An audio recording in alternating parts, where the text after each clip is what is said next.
ये है कमाई का अड्डा, CNBC आवाज मोतीलाल ओसवाल स्टूडियो से लाइव।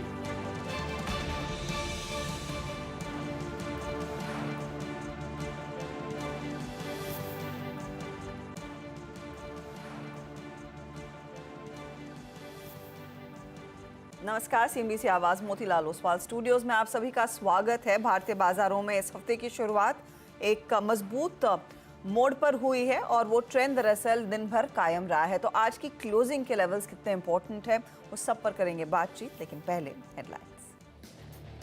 गैप अप शुरुआत के बाद बाजार में रैली, निफ्टी 19,350 के करीब, बैंक निफ्टी में भी मजबूती, मिड कैप शेयर्स कर रहे हैं आउट परफॉर्म। बेहतर फेस्टिव डिमांड की उम्मीद से लगातार 7वें दिन दौड़ा Nifty realty index. Brigade, Prestige, corporate properties और फिनिक्स में 4% तक दिखी तेजी। आज सीमेंट स्टॉक्स में भी खरीदारी का जोर, अच्छे नतीजों के बाद जेके सीमेंट 9% ऊपर। आरती इंडस्ट्रीज के अच्छे नतीजों से केमिकल शेयरों में तेजी की बहार, 9% की से ज़्यादा की उछाल के साथ आरती बना वायदा का टॉप गेनर। दीपक नाइट्राइट, नवीन फ्लोरीन, SRF जैसे शेयर भी 5% तक भागे। और अनुमान से थोड़े कमजोर रहे दूसरी तिमाही में डीवीज लैब के नंबर्स। मुनाफा 29% घटा, मार्जिन पर भी दिखा दबाव, शेयर है फ्लैट। वहीं भारत फोर्ज के शानदार परफॉर्मेंस, डबल से ज्यादा हुआ प्रॉफिट, मार्जिन में दिखा सुधार, शेयर 4% ऊपर। और स्टेशनरी और consumer product maker Cello World की अच्छी लिस्टिंग, 648 रुपीज़ के इशू प्राइस के मुकाबले 23% प्रीमियम पर लिस्ट।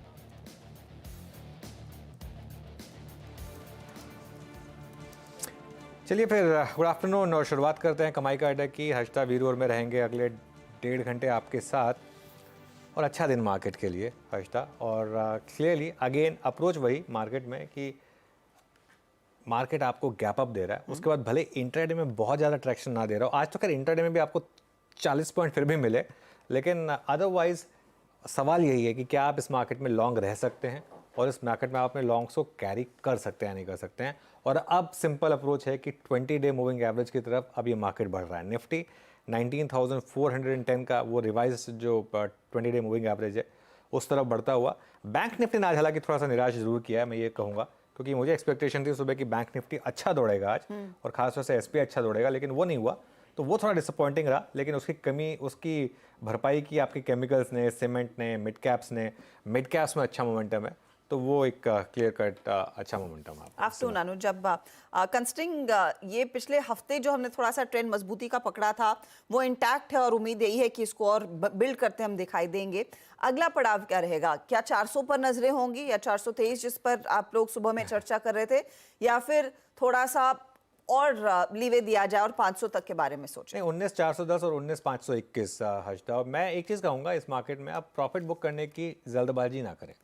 आपने जो हाफ प्रॉफिट बुक कर लिया वो ठीक है, बाकी हाफ प्रॉफिट अब कैरी करना है। और इस मार्केट में देखिए एक ब्यूटीफुल सेटअप मिल रहा है आपको, आप अपना ट्रेडिंग स्टॉप लॉस रोज बढ़ाते जाइए। अभी मैं बताता हूँ, पहला रेजिस्टेंस है आपका 19,410, 423, 410 का वो जोन है बेसिकली 20 डे मूविंग एवरेज का, और बड़ा रेजिस्टेंस 19,521 का, वो ऑप्शंस के हिसाब से। अब जैसे मैं कह रहा हूँ कि आप अपना स्टॉप लॉस एडजस्ट करते रहिए। अब आपका स्टॉप लॉस एडजस्ट हो जाएगा 19,309 पर, जो पहला सपोर्ट है आज का लो, और कल एक और गैप अप मिलेगा आपको, ये भी मैं आपको बता देता हूँ अभी से। बड़ा सपोर्ट है 19,210 का, तो पोजिशनल ट्रेडर्स वहाँ पर अपना स्टॉप लॉस रख सकते हैं। वैसे उसको बढ़ा भी सकते हैं, आप कैरी करिए।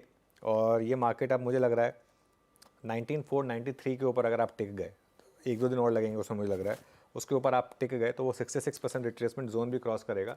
तब आप सीधा 19,800 जहाँ से वो पूरी गिरावट शुरू हुई थी, आप वहाँ तक जा रहे हैं। अभी ऑल टाइम हाई की बात मैं नहीं करूँगा, क्योंकि one step at A time. बस एक चीज़ है, बैंक निफ्टी अभी भी थोड़ा सा डावाडोल है मामला वहाँ पर।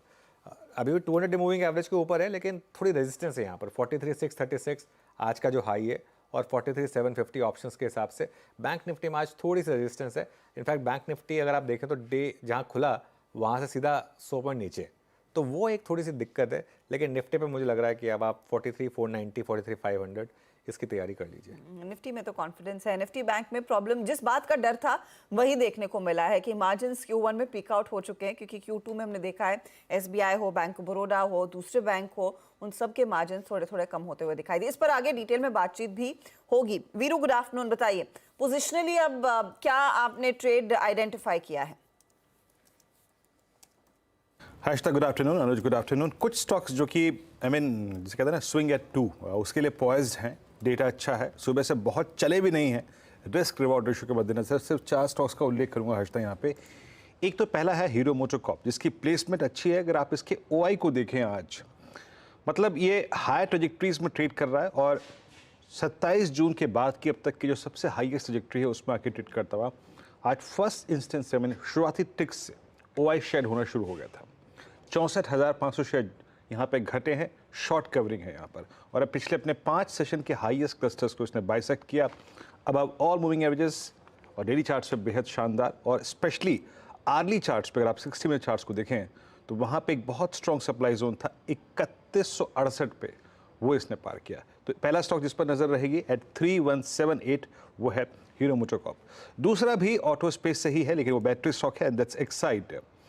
ये भी अपनी समझ लीजिएगा कि 11 सितंबर के बाद से अब तक चली आ रही एक स्लोपिंग डाउनवर्ड चैनल को बाइसेक्ट करने की तैयारी करता हुआ इस वक्त करीब करीब 363 पे और 263 पे। सुबह बात हुई थी हमारे 261.80 पर। एक इस पर नजर रखेंगे। 2.5% का ओआई बिल्डअप यहाँ पर नजर आ रहा है, करीब 4 लाख शेयर बिल्डअप हुए थे यहाँ पर। उसके बाद चलेंगे पावर स्पेस में। 2.25% की तेजी के साथ टाटा पावर है। मैं एग्जैक्टली हैशटैग उन्हीं स्टॉक्स को देख रहा हूँ जो कि एग्जैक्टली 20 डेमा को पार करके अब नीचे लोअर एजेस से ऊपर की तरफ निकल रहे हैं। 251 पे टाटा पावर मेरे स्क्रीन पे अभी ट्रेड कर रहा है। यहाँ पर भी बिल्डअप करीब करीब 9 लाख शेयरों का है, स्ट्रॉन्ग बिल्डअप है। अब ऑल मूविंग एवरेजेस और स्लोपिंग डाउनवर्ड चैनल जो है करीब करीब 14 सितंबर की उसको बाइसेक्ट करता हुआ। और उसके बाद एक मैं रखूंगा नज़र श्री सीमेंट पे। डायरेक्टर साहब प्लीज़ इसका माफ़ कीजिएगा, रामको सीमेंट्स पे। रामको सीमेंट्स लेके आइएगा। पूरा स्पेस सुबह से काफ़ी स्ट्रॉन्ग है along with chemical basket, but यहाँ पर पैटर्न अच्छी है। एक टिपिकल फ्लैग है स्क्रीन पे जिसका ब्रेकआउट अप्रॉक्सीमेटली 1013 की रेंज में होगा, बट शानदार ओआई एडिशन लगभग 12.5% का। तो सीमेंट स्पेस में एक रैमको सीमेंट्स, इस पर भी नजर रहेगी हैशटैग। इनफैक्ट सीमेंट में एक पूरी लिस्ट है अच्छा परफॉर्मेंस दिखाने वाले स्टॉक्स की, उस पर आगे बात भी करेंगे। लेकिन कुछ ट्रेंडिंग काउंटर्स आपकी स्क्रीन पर लेकर आते हैं जहां पर आज मोमेंटम अच्छा खासा देखने को मिला है। मार्केट में व्यू क्लियरली पॉजिटिव है। उस लिहाज से देखिएगा तो आज आयशर मोटर्स 2.5% ऊपर ट्रेड करता हुआ। सरकारी बैंकों में थोड़ी सी मुनाफा वसूली है, लेकिन एक्सिस होल्ड कर रहा है, करीब 2-2.5% तक का इजाफा। दूसरी तरफ टाटा स्टील में 1.5% के गेंस और L&T की अगुवाई में दरअसल आज कैपिटल गुड सेक्टर में हमने देखा अच्छा खासा प्रदर्शन देखने को मिला है। मिड कैप साइड पर या फिर वायदे साइड पर देखिए, आरती इंडस्ट्रीज क्वार्टरली नंबर्स अगर आप देखेंगे Q-on-Q बेसिस पर नंबर्स ठीक है, ईयर ऑन ईयर प्रेशर है, लेकिन साथ ही मॉर्गन स्टैनली की एक रिपोर्ट आई है जो कह रही है वर्स्ट परहैप्स इज ओवर। उसके बाद ये सारे केमिकल काउंटर्स में तेजी बनती दिखाई दी। जेके सीमेंट बहुत ही उम्दा नतीजे थे, 8% ऊपर। मेट्रोपोलिस नंबर्स के बाद 6% की तेजी दिखा रहा है। और भारत फौज के केस में भी नतीजे बहुत ही बढ़िया हैं, कुछ ही देर पहले आए और खासतौर से डिफेंस पोर्टफोलियो लीड कर रहा है उस बिजनेस को, तो वहां से ग्रोथ है। बैंक ऑफ बड़ौदा गाइडेंस इन्होंने कम किया है मार्जिन का, तो वहां पर 4% टूटा है काउंटर। जी एंटरटेनमेंट आज फिसलता हुआ। बाटा, यूबीएल ये दूसरे काउंटर्स हैं जहां पर हल्की सी मुनाफा वसूली की शुरुआत हो चुकी है। तो ये कुछ स्टॉक्स हैं जहां पर हमने देखा है तेजी और मंदी के सौदे। अब ऐसे में आपने क्या रणनीति अपनानी है? फंडामेंटल्स पर राय लेंगे शरद अवस्थी से। टेक्निकल कॉल्स के लिए प्रकाश गाबा, मानस जायसवाल, राजेश सातपुते, राजेश पालविया और अमित सेठ हमारा साथ देंगे। 2:20 पर आज इंडिगो पेंट के मैनेजमेंट से बातचीत होगी। हेमंत जलान हमारे साथ जुड़ने वाले। नंबर्स के बाद आगे का आउटलुक क्या है उसकी चर्चा होगी। केमिकल सेक्टर, जो मॉर्गन स्टैनली की रिपोर्ट आई है उसमें एग्जैक्टली क्या कहा गया है और कितने अपग्रेड देखने को मिल सकते हैं इन स्टॉक्स में, उस पर हम जोड़ेंगे यतिन को। फिर कल आने वाले नतीजों में दिग्गजों में निफ्टी कंपनी में तो पावर ग्रिड है, लेकिन इसके बाद ट्रेंड, जिसका ट्रेंड बहुत ही मजबूत रहा है पिछले कुछ महीनों से, और दीपक नाइट्रेट जैसे स्टॉक्स के भी नंबर्स पर क्या मार्केट एक्सपेक्ट कर रहा है, सुमित को जोड़ेंगे। 250 पर मार्केट बिग वॉइस में हमारे साथ आज रेनेसा इन्वेस्टमेंट मैनेजर्स के डायरेक्टर और पोर्टफोलियो मैनेजर पवन पारेख का जुड़ने वाले हैं।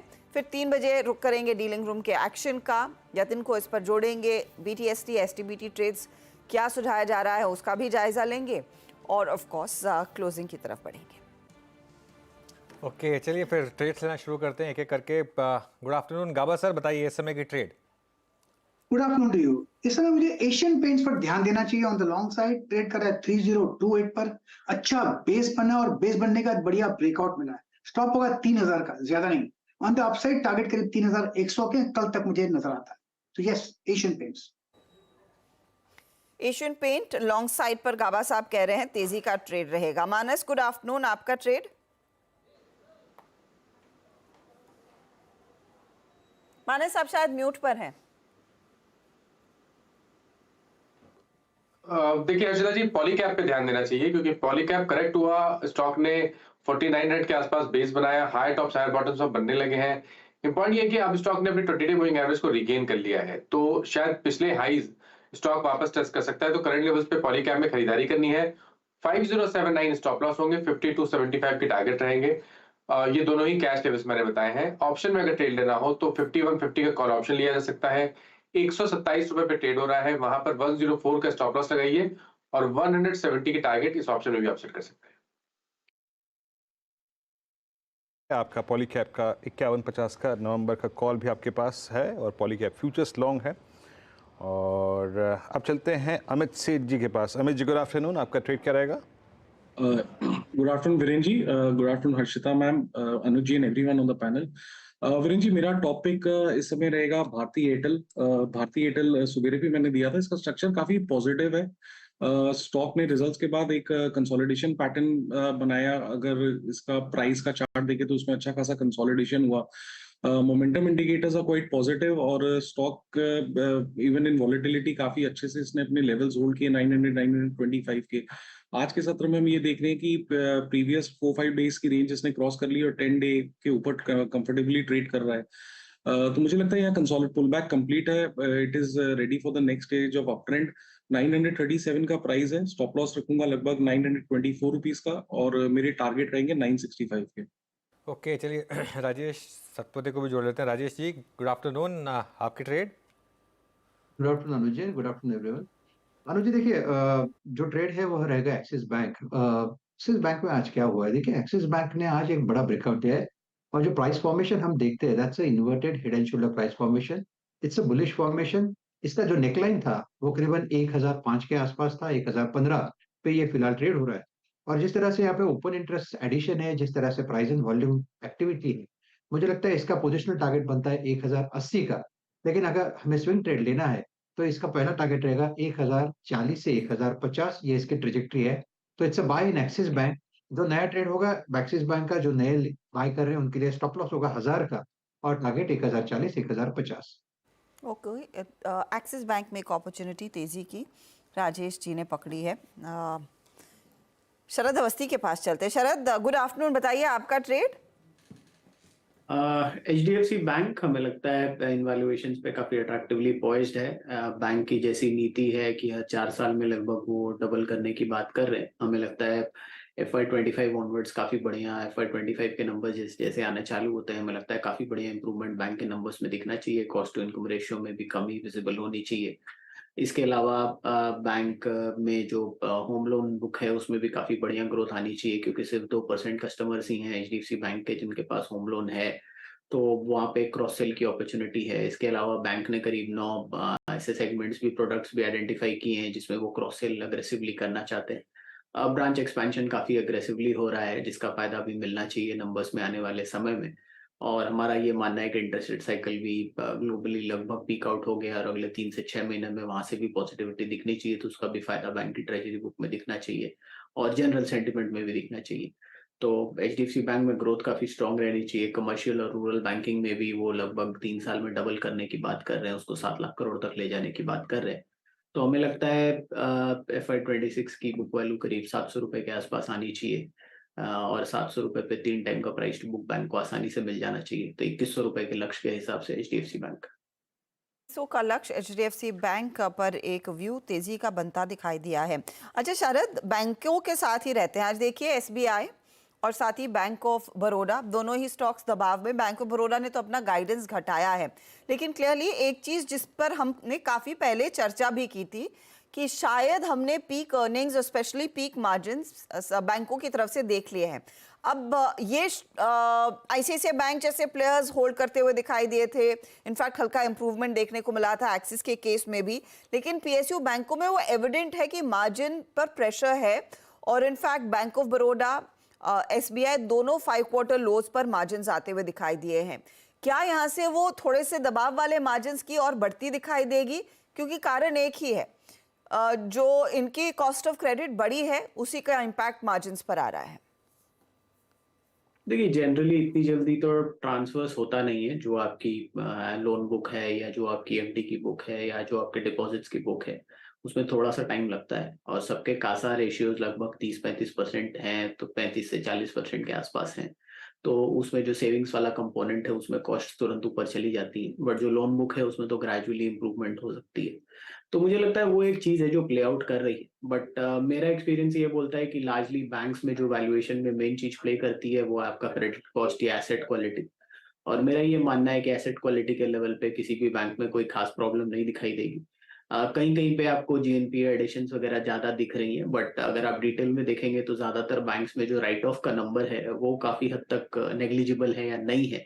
तो मुझे लगता है वो एक पॉजिटिव डेवलपमेंट है कि जो एसेट्स एनपीए हो भी रहे हैं वहां से राइट ऑफ का जो क्वांटम है वो बहुत ज्यादा नहीं है। वो पॉजिटिवली आगे चल के रिफ्लेक्ट करना चाहिए नंबर्स में। राइट ऑफ करके जीएनपीए कम करना एक्चुअली आपकी नेटवर्थ इरोड करता है।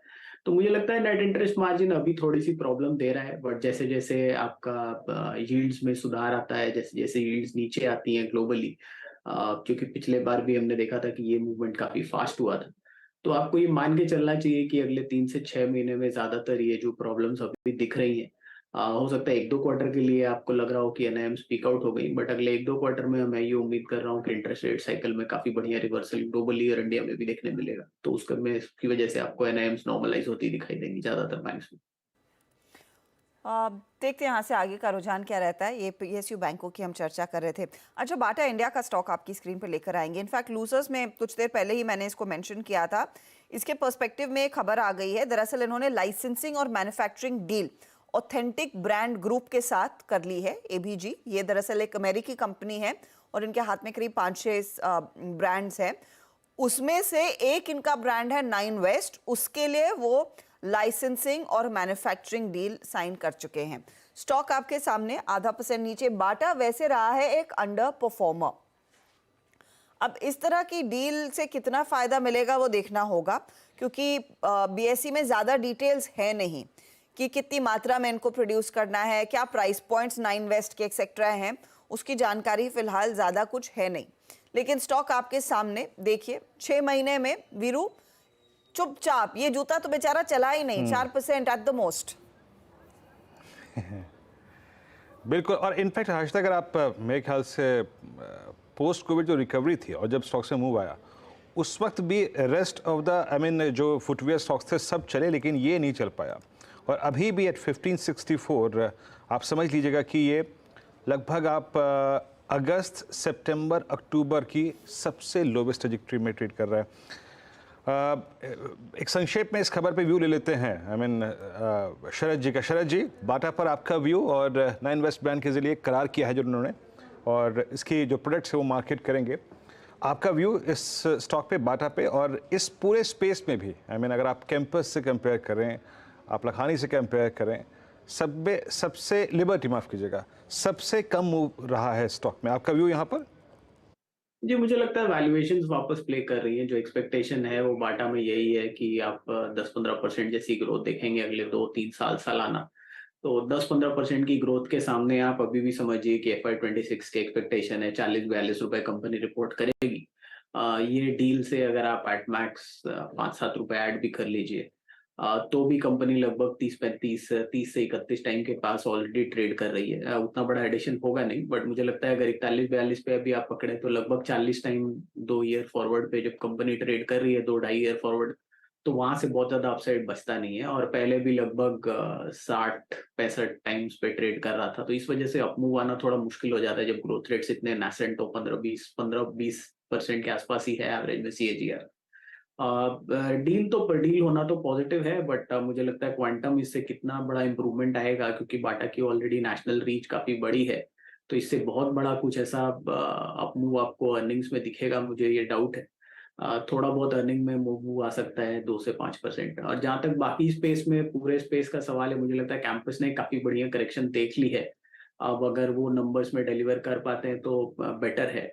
बट लिबर्टी वगैरह में मुझे लगता है जो कैपेक्स उन्होंने कर रखा है और जैसे जैसे तेल की कीमतें नीचे आती हैं और उनको जो उसके डेरिवेटिव जो उनके रॉ मटेरियल हैं वहां पे थोड़ा सा प्रेशर कम होता है, वैसे वैसे इन स्पेस में आपको दो चीजें प्ले करेंगी। एक तो जितनी जल्दी ये अपनी स्केल अप कर पाते हैं नई कैपेसिटीज को, और कितना इनका रॉ मटेरियल का जो प्राइस प्रेशर है वो कम होता है, तो मार्जिन भी इंप्रूव होगी और टॉप लाइन में भी ग्रोथ रहेगी। तो वो डुअल फैक्टर्स हैं जो यहाँ प्ले आउट करेंगे। तो एक्सपेक्टेड नंबर्स में बहुत जल्दी बहुत ज्यादा रैंप अप हो सकता है इन कंपनीज में। जय बाटा पे आपका ये व्यू सुन रहे थे हम, लेकिन अब इस बीच एक बार निफ्टी लिखा है मार्केट्स एट डे हाई 9,372। आज की सबसे बड़ी चीज़ अच्छी ये रही कि हमारी पूरी बॉडी जो है वो पूरे दिन सस्टेन रही above 20-day exponential moving average. That's good. याद रखिएगा टेक्निकली वीकली कॉन्ट्रैक्ट में और कोई हडल नहीं था, सुबह बात भी कर रहे थे हम, और हमारा जो नेक्स्ट लास्ट एवरेज बचा हुआ है वो है 19,440 पे। और बैंक निफ्टी हालांकि अभी जैसे कि हर्षिता डिस्कस कर रही थी कि पीएसयू बैंक बैकफुट पे हैं, निफ्टी पीएसयू बैंक जब नहीं चल पाता है तो थोड़ा सा बैंक निफ्टी उस दिन परफॉर्म नहीं कर पाता है। अभी भी मॉर्निंग स्विंग हाई को हमने पार नहीं किया है। बट एक बार जरा लेके आइए, जब मैं Harshita Nifty PSU bank discuss कर रही थी मैं उस वक्त कुछ और मोमेंटम वाले सेक्टर्स को ढूंढने की कोशिश कर रहा था। एक बार आप लेके आइएगा निफ्टी ऑटो। मानस आप इस बात पे प्लीज़ ध्यान दीजिएगा क्योंकि अभी भी हम नवंबर के बहुत अर्ली पार्ट में हैं। जरा आप निफ्टी ऑटो की प्लेसमेंट देखिए एट 16,149। आज बहुत दिनों के बाद, आज 23 अक्टूबर के बाद पहली बार 20 डेमा के ऊपर आके सेटल हुआ है, टाइम स्पेंड कर रहा है। और आप सुबह से जितने स्टॉक्स को देखें तो उसमें बहुत सारे ऑटो स्टॉक्स, भारत फॉर्ज को ले लीजिए आप, उसके बाद आप ले लीजिए अपोलो टायर्स को ले लीजिए, आप ले लीजिए हीरो मोटोकॉर्प को, टाइम स्पेंड कर रहे हैं अपने एवरेजेस के ऊपर बहुत सारे स्टॉक्स। आपको क्या इंप्रेस कर रहा है थोड़ा 10-12 दिन के पोजिशनल पर्सपेक्टिव से किसी स्टॉक में एंटर करने का? Hero MotoCorp at now at day high. तो देखिए अगर ऑटो स्पेस की बात करिए तो तीन स्टॉक में नजर में है। सबसे पहले तो हीरो मोटोकॉर्प जिसने 50-डे मूविंग एवरेज पे सपोर्ट लिया, 20-डे मूविंग एवरेज को रिगेन कर लिया और फिर आज एक प्राइस ब्रेकआउट देखने को मिला है। आई थिंक जो पिछले हाईज 3250 3260 के हैं, स्टॉक इसको वापस टेस्ट करने की कोशिश करेगा। तो 3110 के स्टॉप लॉस से आप हीरो मोटोकॉर्प में खरीदारी कर सकते हैं। दूसरा स्टॉक अपोलो टायर्स का है जहां पर high top higher bottoms clearly बन रहे हैं। आज एक फ्रेश ब्रेकआउट 390 के ऊपर देखने को मिला है, तो यहां पर भी खरीदारी करने की राय रहेगी। 385 का स्टॉप लॉस लगाइए और अब टारगेट 405 रुपए के सेट करिए। और तीसरा स्टॉक एंसिलरी स्पेस से एक्साइड पे भी ध्यान देना चाहिए क्योंकि एक्साइड ने भी एक फ्रेश ब्रेकआउट दिया है चार्ट्स पे। High top higher bottoms 60 minute chart पे आपको क्लियरली दिखते हैं, इंपॉर्टेंट मूविंग एवरेज ब्रीच हो चुके हैं। तो एक्साइड में भी खरीदारी करने की राय रहेगी 259 के स्टॉप लॉस से। आई थिंक अब नेक्स्ट टारगेट 275 280 की रेंज में रहेंगे। ओके, एक्साइटेड डे हाई और Nifty bank meanwhile day high पर आके ट्रेड करता हुआ। अब स्विंग हाई जो मॉर्निंग का था इट वाज 43,599, ऑलमोस्ट उसको टेस्ट करता हुआ। और कौन मूव जनरेट करा? डॉक्टर साहब एक बार जरा कंट्रीब्यूटर्स को लेके आइएगा। देखिए आज सुबह से कहानी थी आईसीआईसीआई बैंक की, ये जनाब चले तो अच्छा हो। और आपकी स्क्रीन पे 943 पे अब आईसीआईसीआई बैंक। याद रखिएगा इसके जो लास्ट दोनों एवरेजेस परसिस्ट करते हैं, मतलब फॉलिंग 50 और फॉलिंग 100, वो एग्जैक्टली 944 पे आते हैं।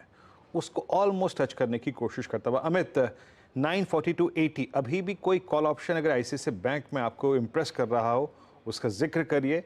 ये अपने दो एवरेजेस को बाइसेक्ट करने की कोशिश कर रहा है, प्लस 20 सितंबर के बाद से अब तक की जो पूरी स्लोपिंग डाउनवर्ड चैनल है उसको बाइसेक्ट करने का एक अटेम्प्ट लेता हुआ। आपका व्यू इस वक्त आईसीआईसीआई बैंक पे? जी वीरेन जी, आईसीआईसीआई बैंक का अगर स्ट्रक्चर देखें तो हमने देखा इसने 200 डे पे एग्जैक्टली सपोर्ट लिया और वहां पे कंसोलिडेट करके स्टॉक वापस अपनी अपवर्ड स्लोपिंग ट्रेजेक्टरी में आ रहा है। आपने सही कहा कि it is heading for couple of moving averages. इसको क्रॉस करता है तो तेजी काफी बनती है। लेकिन अगर इसका आरएसआई मोमेंटम इंडिकेटर प्लेस करें तो देख के लगता है कि इस मूव में स्ट्रेंथ है। मोस्ट प्रोबेबली 950 जो एक इसका हर्डल है, लगता है मुझे it will be taken down based on the momentum indicators. रही बात कॉल ऑप्शन की, तो 950 का कॉल अगर हम अभी देखें तो ये ट्रेड कर रहा है 11 रुपए पे आईसीआईसीआई बैंक का। तो इससे बाई किया जा सकता है with a stop loss of 6 rupees and a target of 20 rupees. Okay, तो ये आईसीआईसीआई बैंक का ट्रेड क्लियरली बनता हुआ तेजी की तरफ। अच्छा, इस घंटे, क्योंकि वीरू ने मेंशन किया इस घंटे क्या कंट्रीब्यूट कर रहा है, उसमें ओएनजीसी एक बार लेकर आइएगा। 52 वीक हाई पर दरअसल ये स्टॉक ट्रेड कर रहा है। 1.5% का इजाफा, 1% का मूव तो कुछ ही देर पहले यहाँ पर बनता दिखाई दिया है।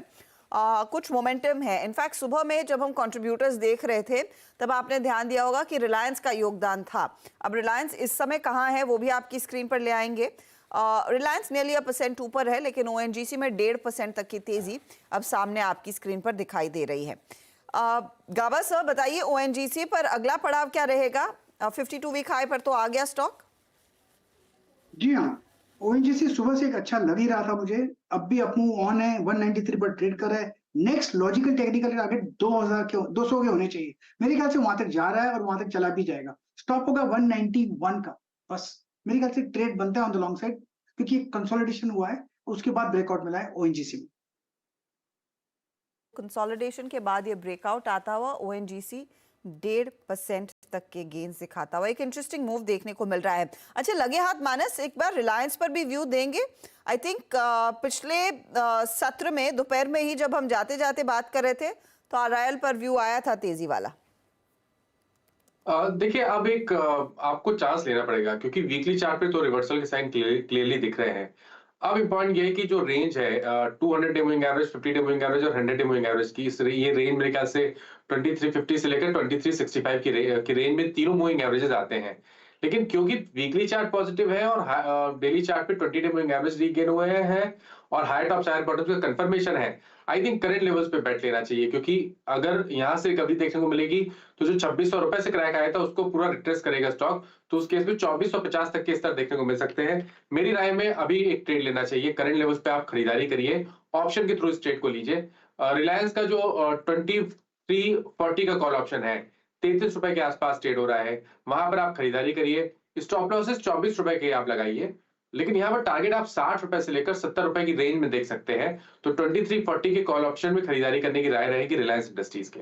2340 के कॉल के जरिए RIL में तेजी का ये ट्रेड लिया जा सकता है। लगभग डबल होने के आसार हैं। यहाँ पर 33 पर है, 60-70 के लेवल्स माइनस दे रहे हैं। ड्यू डिस्क्लोजर, अगर आप रिलायंस में कोई ट्रेड लेना चाहते हैं तो आप प्लीज़ एक इंडिपेंडेंट एनालिस्ट से भी बात कर लीजिए, क्योंकि जो आप चैनल देख रहे हैं इस कंपनी का स्वामित्व प्रबंधन नेटवर्क 18 के हाथ में है और ये रिलायंस इंडस्ट्रीज का एक हिस्सा है।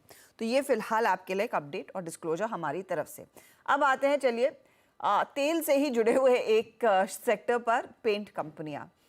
इंडिगो पेंट्स के दरअसल नतीजे आ गए हैं और आय में 15% की बढ़ोतरी हुई। मार्जिन्स आप देखेंगे तो यहाँ पर सुधार देखने को मिला है।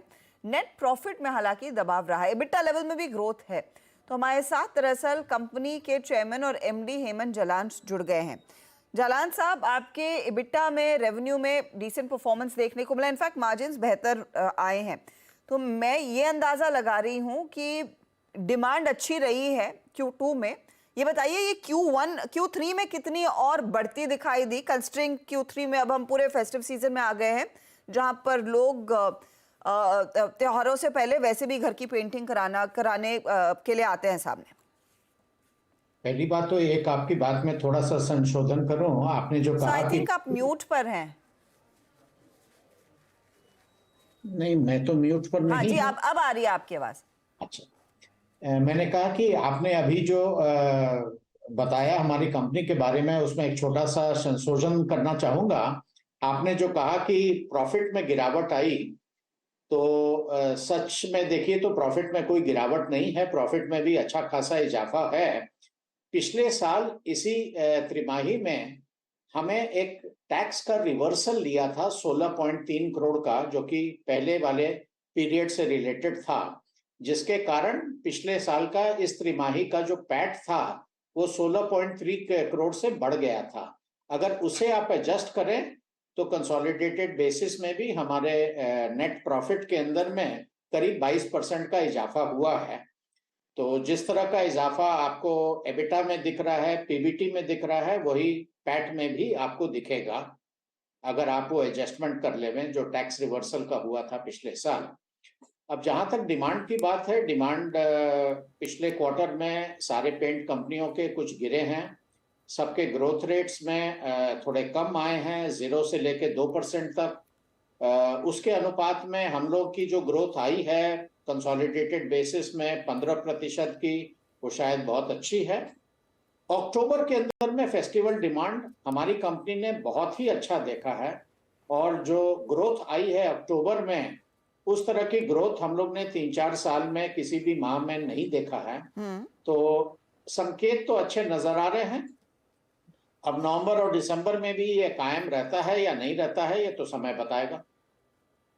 अच्छा, एक चीज बताइए सर, एक जो आपके लिए हेडविंड था वो थी कच्चे तेल में जो उफान देखने को मिला था, वो एक बड़ा हेडविंड रहता है नॉर्मली।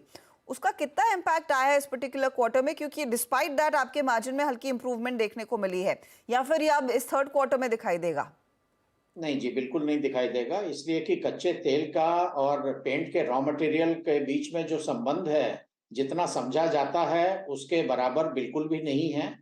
बहुत थोड़ा इम्पैक्ट आता है कच्चे तेल का दाम का हमारे रॉ मटेरियल्स में। हम लोग के रॉ मटेरियल के दाम पिछले 1.25 साल से गिरते चले आ रहे हैं, अब करीब स्थिर हो गए हैं। तो रॉ मटेरियल के अंदर में हमें कोई बहुत ज्यादा उतार चढ़ाव नहीं दिख रहा है।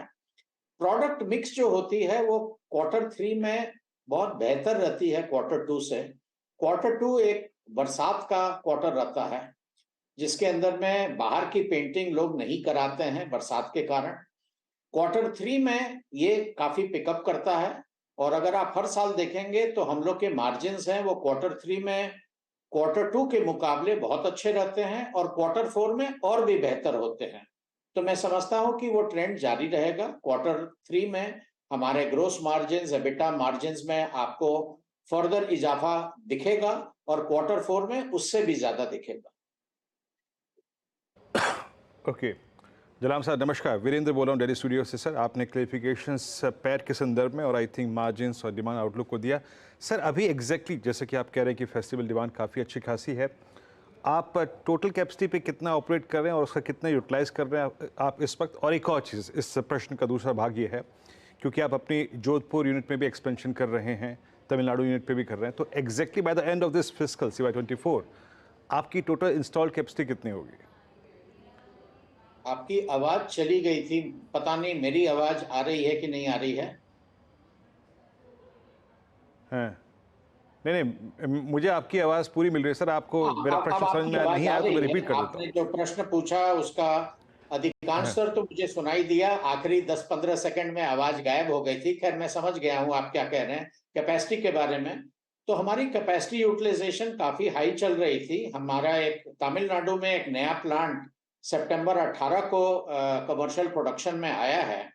उसके बाद से मैं समझता हूँ कि अगले 1.5-2 साल तक हमें कोई कैपेसिटी की कोई प्रॉब्लम नहीं रहेगी। 2 साल के बाद शायद फिर से हमें कैपेसिटी की कुछ कंस्ट्रेंट दिखाई दे, इसलिए हम लोग ने एक और प्लांट जोधपुर में लगाने का निर्णय किया है, जिस पर काम शुरू भी हो गया है। और हम समझते हैं कि अगले साल दिसंबर तक या ज़्यादा से ज़्यादा मार्च 2025 तक वो कार्यरत हो जाएगा। तो मैं नहीं समझता हूँ कि उसके बाद क्वालिटी की कंस्ट्रेंट कुछ दिनों तक रहेगी। ओके सर, आपकी जो पैन इंडिया डीलर्स प्रेजेंस है उस पर आप लोग कितना काम कर रहे हैं? कितने डीलर्स जोड़ सकते हैं, और जो टिंटिंग मशीन्स जो हैं वो कितनी बढ़ जाएंगी और कितनी ऐड कर लेंगे आप डीलर्स नेटवर्क में? तो लगातार बढ़ावा हो रहा है, बट डीलर नेटवर्क बढ़ाने से ज्यादा थ्रूपुट पर डीलर बढ़ाने की दरकार है। हमारे नेट जो एक्टिव डीलर्स हैं उनकी संख्या हम लोग से अगर और बड़े कंपनियों के मुकाबले में देखें तो बहुत ज्यादा डिफरेंस नहीं है। डिफरेंस आ जाता है थ्रूपुट पर डीलर में, जिसके लिए हमें टिंटिंग मशीन्स को और तेजी से बढ़ाना होगा, और वो बढ़ावट दिख रही है। पिछले त्रिमाही में हम लोग ने करीब 450 से भी ज्यादा टिंटिंग मशीन का इजाफा हुआ है। उसके पहले वाले त्रिमाही में करीब 380-390 हुए थे, उसके पहले वाले त्रिमाही में 300 हुए थे।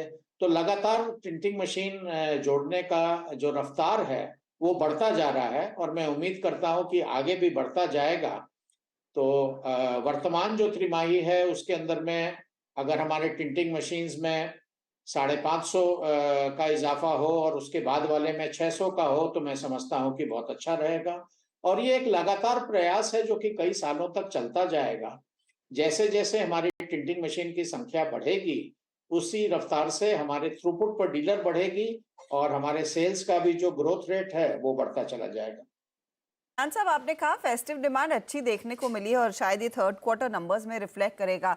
एक अंदाजा हमें प्राइसिंग पर भी दे सके, किस तरह की प्राइसिंग आप इस समय कमांड कर रहे हैं? क्या कोई स्कोप है प्राइसेस में कुछ इजाफा पास ऑन करने का? नहीं, अभी कोई दरकार नहीं है कि कोई प्राइसिंग को बढ़ाया जाए। वर्तमान जो प्राइसिंग है उसमें मैं समझता हूं कि पूरी इंडस्ट्री काफी संतुष्ट है अभी प्राइसेस में, और क्योंकि रॉ मटेरियल्स में कोई खास उतार चढ़ाव नहीं दिख रहा है, इसलिए मुझे कोई दरकार नहीं समझ में आ रही है कि प्राइसेस में या तो कोई बढ़ावट हो या कोई गिरावट हो अगले कुछ महीनों में।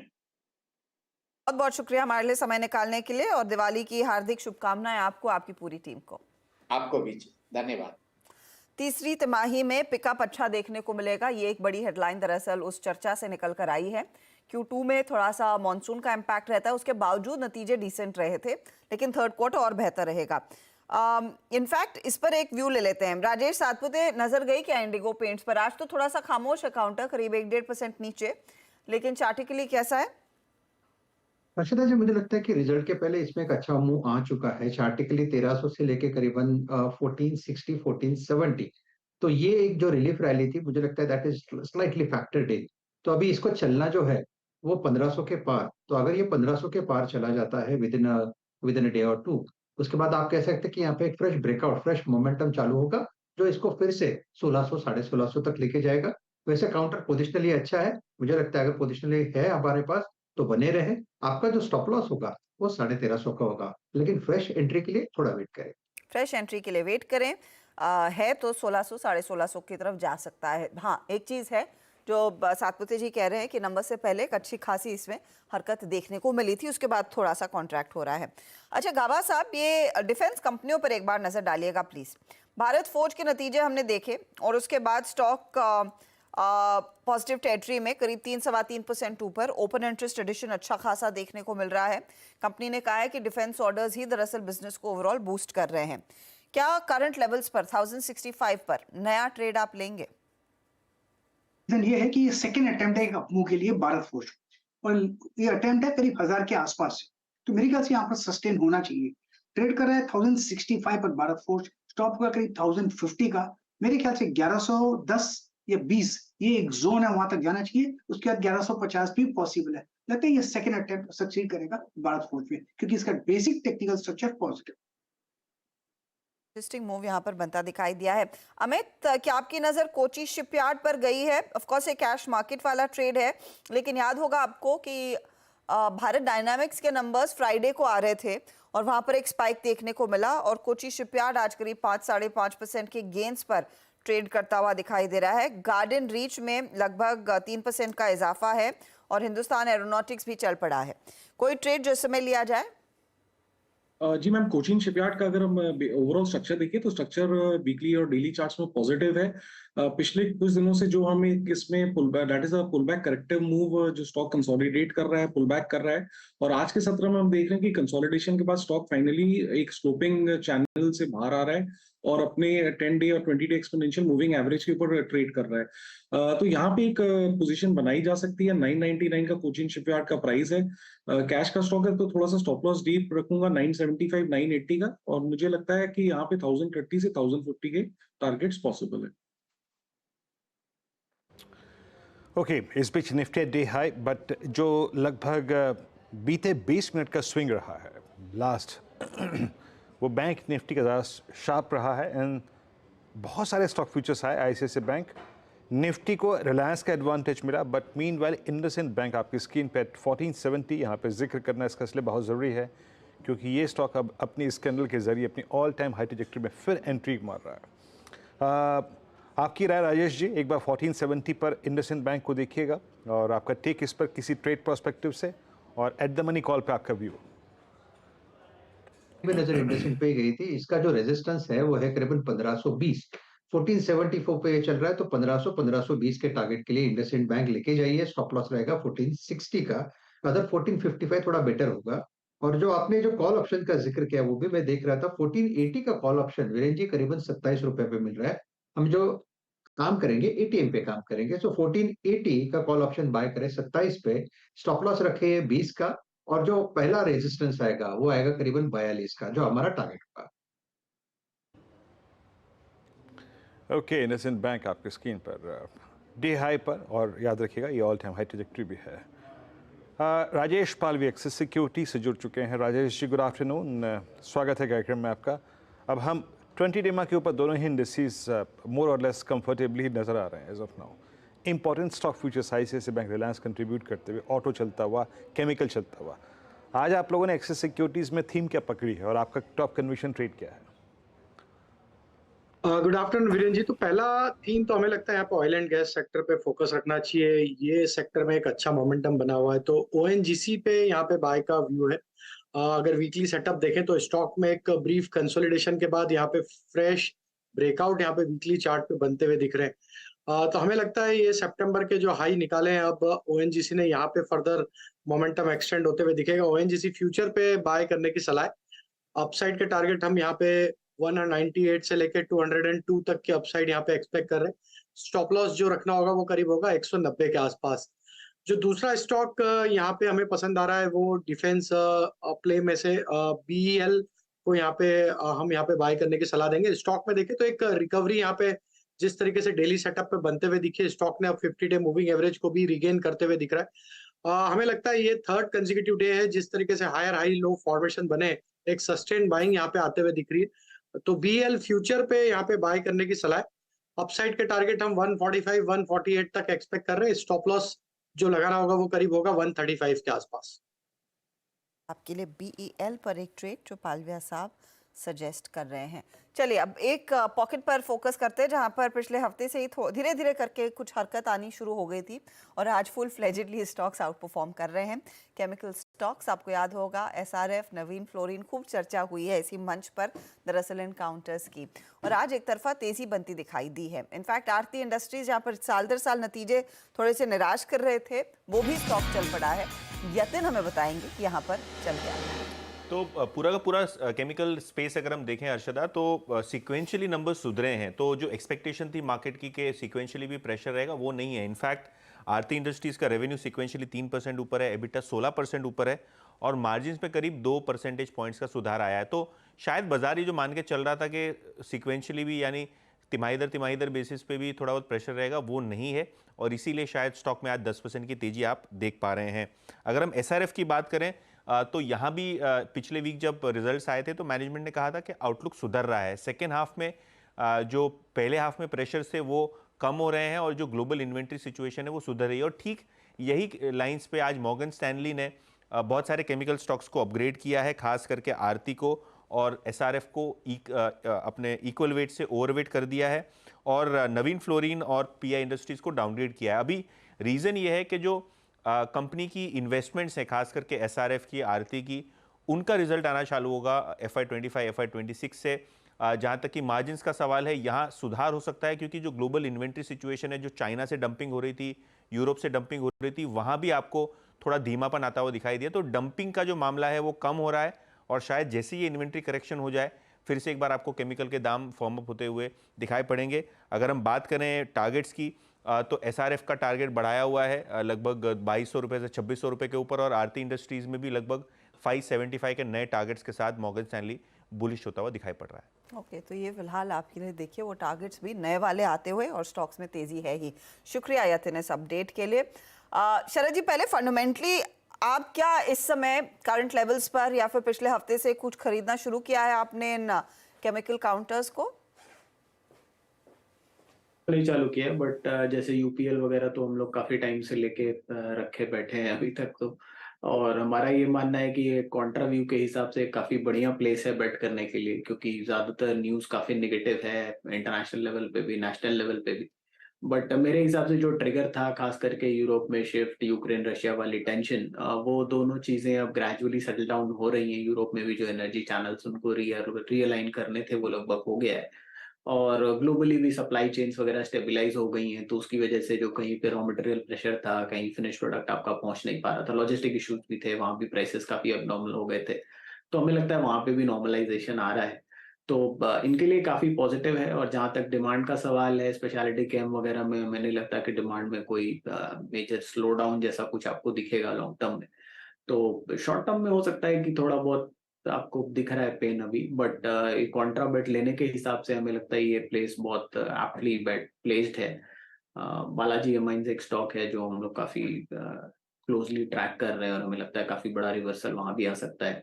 और टोटल जो फ्लोरिनेशन वाले प्लेस हैं वो भी काफी अच्छे हैं, SRF, नवीन फ्लोरिन, दीपक नाइट्राइट, हमें लगता है यहाँ भी ग्रोथ काफी स्ट्रॉन्ग आ सकती है। कैपेक्स भी है ज्यादातर केसेस में, तो कॉन्ट्रा बेट लेने के हिसाब से मुझे लगता है काफी डिसेंट बेट है अभी इन वैल्यूएशंस पे, और जैसे जैसे नंबर्स आते हैं यहाँ पे भी स्कोप है कि काफी बढ़िया मार्जिन इंप्रूवमेंट आपको आने वाले समय में दिखाई दे।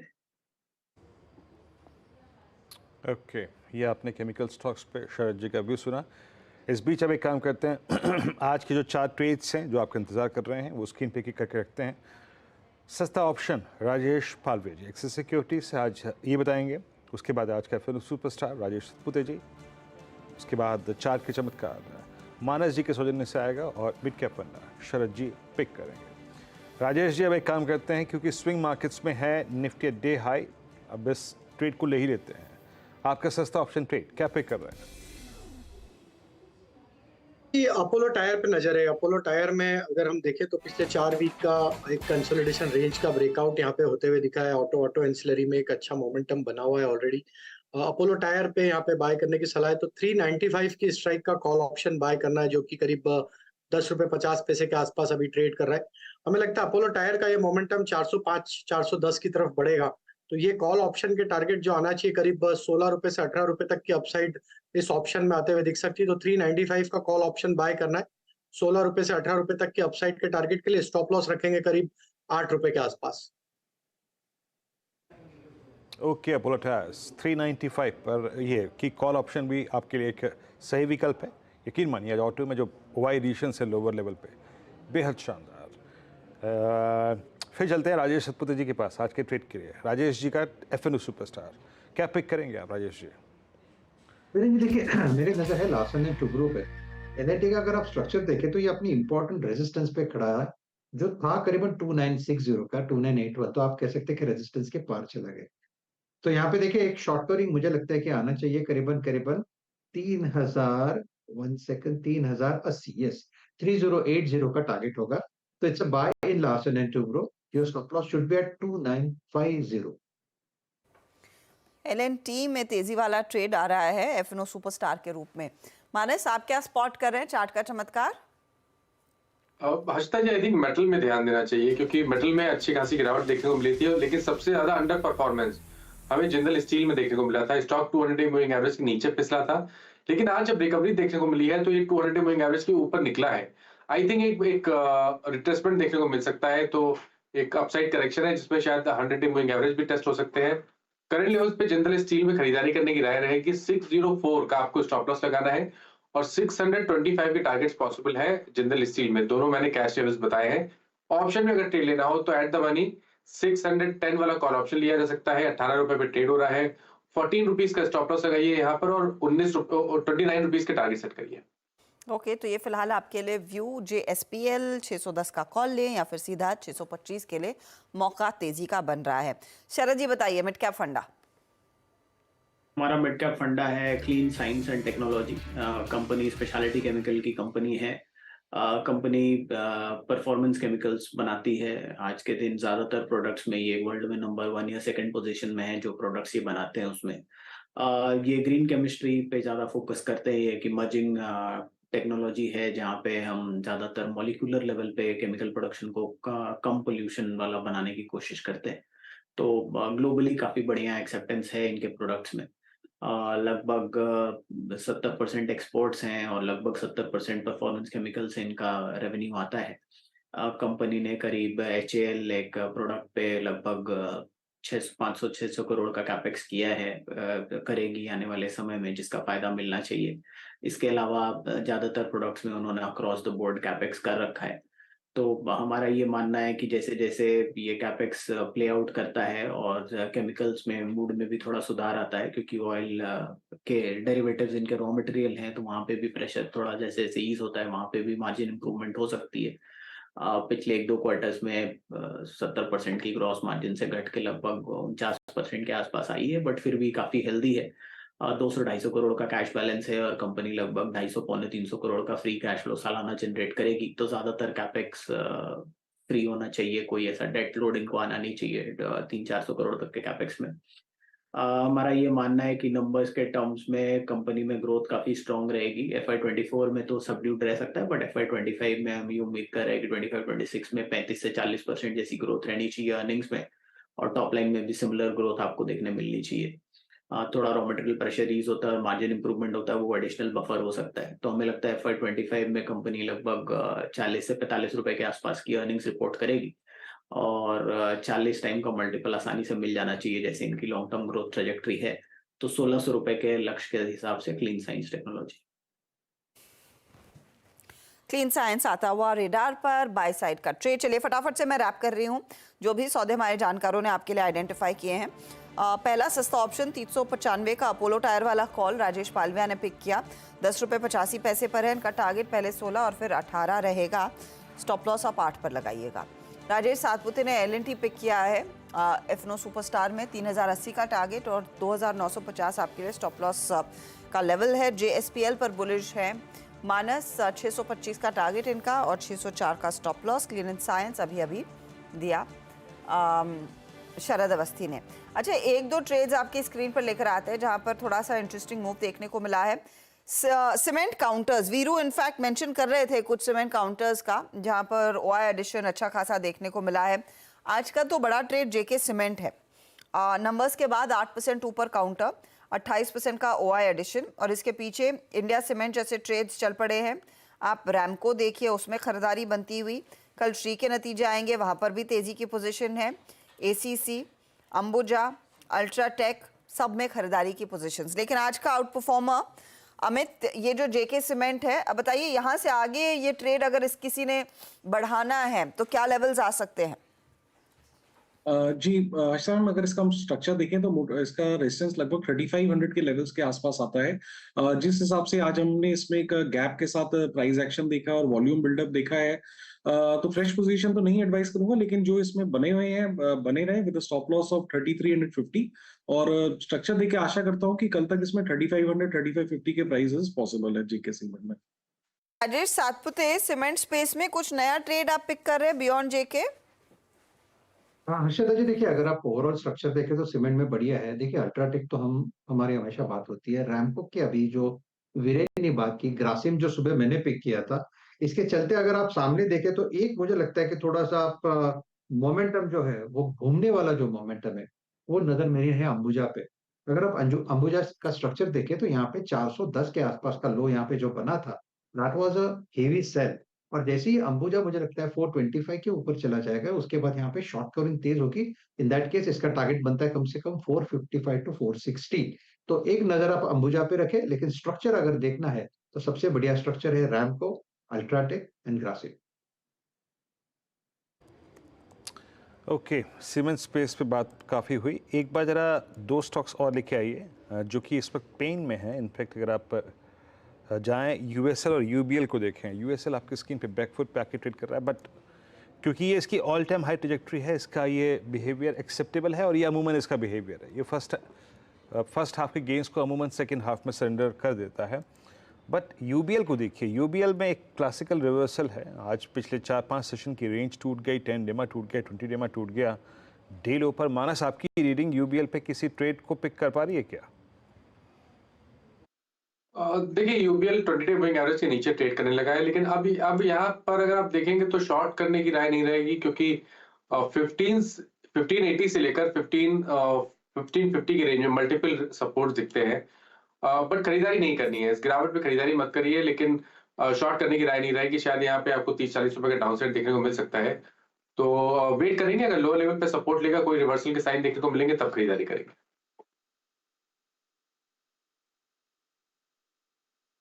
ब्रेवरीज आपकी स्क्रीन पे डेलो पर एक चार्ट चेक और लूँगा जो कि अच्छा कर रहा है और जिसका जिक्र मैंने 2 बजे किया था। Now coming back to that auto, और मैं क्योंकि यहाँ पर एक कॉल आपकी स्क्रीन पर रखने में थोड़ा सा मैं चाह रहा था। डॉक्टर साहब, एक बार हीरो मोटो की कॉल लेके आइएगा 3200 की, नेक्स्ट मंथ मतलब करंट मंथ की हीरो मोटो कॉल 3200 की, और इसका प्रीमियम है अप्रॉक्सीमेटली, एक सेकेंड, मेरे पे 3220 है, 3200 का कितना, 55 रुपये 80 पैसे। आपकी रीडिंग अमित इसको फेवर कर रही है क्या? जी वीरेंद्र जी, हीरो का स्ट्रक्चर काफी पॉजिटिव है। जिस हिसाब से स्टॉक ने अपने 50 डेमा पे पुल बैक लिया और आज एक का जो प्राइस एक्शन देख रहे हैं, लगभग पिछले 4 से 5 दिनों की रेंज को क्रॉस किया और 10 डेमा क्रॉस किया, मुझे लगता है मोमेंटम बना रहेगा। इनफैक्ट यहाँ तक भी लगता है कि इसके लास्ट स्विंग हाइस जो कि लगभग 3300 3350 के थे, स्टॉक वहां तक भी जा सकता है 1 से 2 दिनों में। तो ये वाली कॉल लेनी चाहिए। कॉल का भी अगर स्ट्रक्चर देखे तो ये कंसोलिडेशन से बाहर आ रही है। 56 रुपीज लगभग इसका प्राइस है। स्टॉप लॉस रखे 40 रुपीज का और टारगेट्स रहेंगे 100 से 120 के।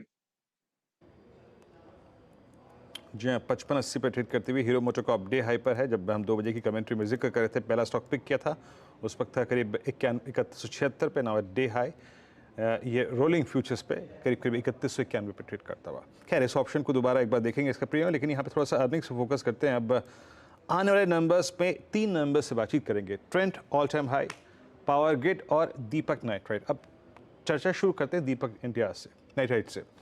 क्यों? क्योंकि आज इस पूरे सेक्टर में काफ़ी अच्छा खासा मूव है, एंड थैंक्स टू आरती जिसने इस पूरे सेक्टर में आज मूव जनरेट किया। सुमित मेरे सहयोगी मेरे साथ मौजूद हैं। सुमित, दीपक से क्या एक्सपेक्टेशन? आरती का इम्पैक्ट अतुल पे आया, दीपक कुछ करके दिखाएगा क्या? हाँ, ये जिस तरह से पिकअप लिया आरती के नंबर्स ने, एक्सपेक्टेशन यही थी कि पूरी इंडस्ट्री शायद खराबी नंबर देगी, लेकिन आरती ने क्यू ऑन क्यू बेसिस पे एक अच्छे नंबर पिक कर दिए, जिसका इम्पैक्ट आप आज पूरे केमिकल स्पेस में देख रहे हैं। लाइक वाइज दीपक नाइट्राइट के नंबर भी क्यू ऑन क्यू बेसिस पे बेहतरी आने का अनुमान है। वाई वाई आपको वीक दिखाई पड़ेंगे। ये वाई वाई नंबर है, 175 करोड़ के सामने 143 करोड़ का मुनाफा, रेवेन्यूज करीब 1962 करोड़ के सामने 1939 करोड़, 1% के आसपास की गिरावट का अनुमान।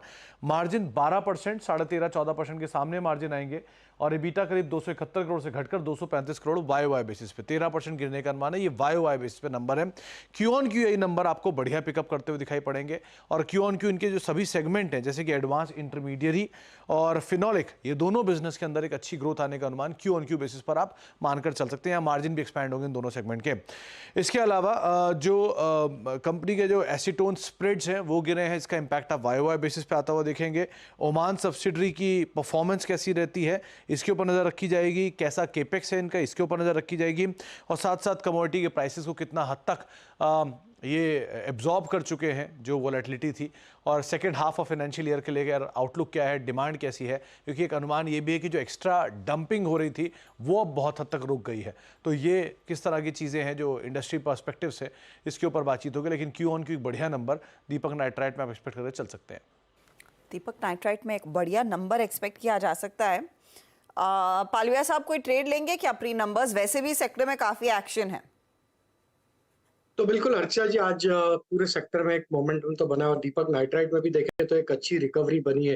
हालांकि स्टॉक एक डाउन ट्रेंड में था, लेकिन वहां से आज का जो मोमेंटम बना इसने एक अच्छा रिकवरी का और रिवर्सल का ट्रेड यहाँ पे प्ले आउट होते हुए दिख रहा है। हमें लगता है अब यहाँ पे 2100 यहाँ पे स्टॉप लॉस होगा स्टॉक का। अगर ये 2100 के ऊपर सस्टेन रहा तो हमें लगता है देयर इज अ पॉसिबिलिटी कि ये 2200 की तरफ बहुत जल्द बढ़ते हुए दिखेगा। हालांकि नंबर के पहले ट्रेड लेना थोड़ा डिफिकल्ट होता है, वॉलेटिलिटी होती है, लेकिन जिनके पास भी अभी ट्रेड है 2100 का स्टॉप लॉस जरूर फॉलो करें। 2200 तक की अपसाइड हमें लगता है कंटिन्यू होते हुए दिख सकता है। 2200 की तरफ बढ़ता हुआ ये दिखाई दे सकता है। 2200 के लेवल्स आ सकते हैं। देखते हैं नंबर्स क्या लेकर आते हैं और यहाँ पर कितना रिवर्सल आता है। अच्छा, एक स्टॉक जो काफी ट्रेंड में रहा है, ट्रेंड, सुमित बताइए क्या एक्सपेक्ट करेगा मार्केट? देखिए, बहुत सारी चीज़ों को तो बाजार ऑलरेडी यहाँ पर डिस्काउंट करके चल रहा है कि स्टॉक ऑलरेडी सुपर तेज़ी के अंदर ये रहा भी है हाल फिलहाल के अंदर। रेवेन्यू 2630 करोड़, करीब 1814 करोड़ रुपए के सामने इस बार आने का अनुमान बाजार लगा रहा है। मुनाफे फ्रंट पर करीब 173 करोड़ जो कि 186 करोड़ रुपए के सामने आएगा। एबिटा 375 करोड़, 268 करोड़ के सामने। तो ऑपरेटिंग परफॉर्मेंस अच्छी रहेगी। मार्जिन फ्लैट 14-14.5% के आसपास रहने का अनुमान बाजार लगाकर चल रहा है। क्यू ऑन क्यू नंबर्स यहाँ पर भी बहुत अच्छे या स्ट्रॉन्ग साइड पर रहने का अनुमान है। करीब 45% की ग्रोथ, ट्रिपल एसजी में एक अच्छे पिकअप, स्ट्रॉन्ग फुटफॉल एडिशन, साथ ही साथ वेस्ट साइड और जूडियो करीब 7 स्टोर वेस्ट साइड के और 15 स्टोर जूडियो के जो ये कंपनी ने करीब दूसरी तिमाही में ऐड किए हैं। रेवेन्यूज़ करीब 38% वेस्ट साइड से बढ़ने का अनुमान है और 53% जूडियो का। ये जूडियो की ही तेज़ी थी, इसका एक इम्पैक्ट आपने हाल फिलहाल के स्टॉक की तेज़ी में देखा है। मार्जिन थोड़े से कॉन्ट्रैक्ट होंगे कि नए केपेक्स किया तो उसका एक इम्पैक्ट रहेगा, लेकिन second half of financial year के लिए काफ़ी स्ट्रॉन्ग रहता है। तो आउटलुक कैसा रखते हैं उस पर ज़रूर नज़र रखनी होगी, लेकिन एक अच्छे नंबर यहाँ पर भी आप अनुमान लगाकर चल सकते हैं। नंबर्स की उम्मीद, ट्रेंड से और ट्रेंड में एक अच्छा रन अप देखने को मिला है। गाबा साहब, चार्टिकली अब अगला लेवल किसकी तैयारी होनी चाहिए ट्रेंड में? 2226 तो है आज स्क्रीन पर। मेरे ख्याल से दिवाली तक ट्रेंड एक राउंड फिगर में जाना चाहिए। 2500 का एक टारगेट है, लॉजिकल है। 2228 पर ट्रेड कर रहा है, स्टॉप होगा 2200। अपमूव ऑन है और काफी कंसोलिडेशन हुआ था करीब 8-10 हफ्ते का, उसके बाद ब्रेकआउट मिला है, तो अपमूव तो ऑन है।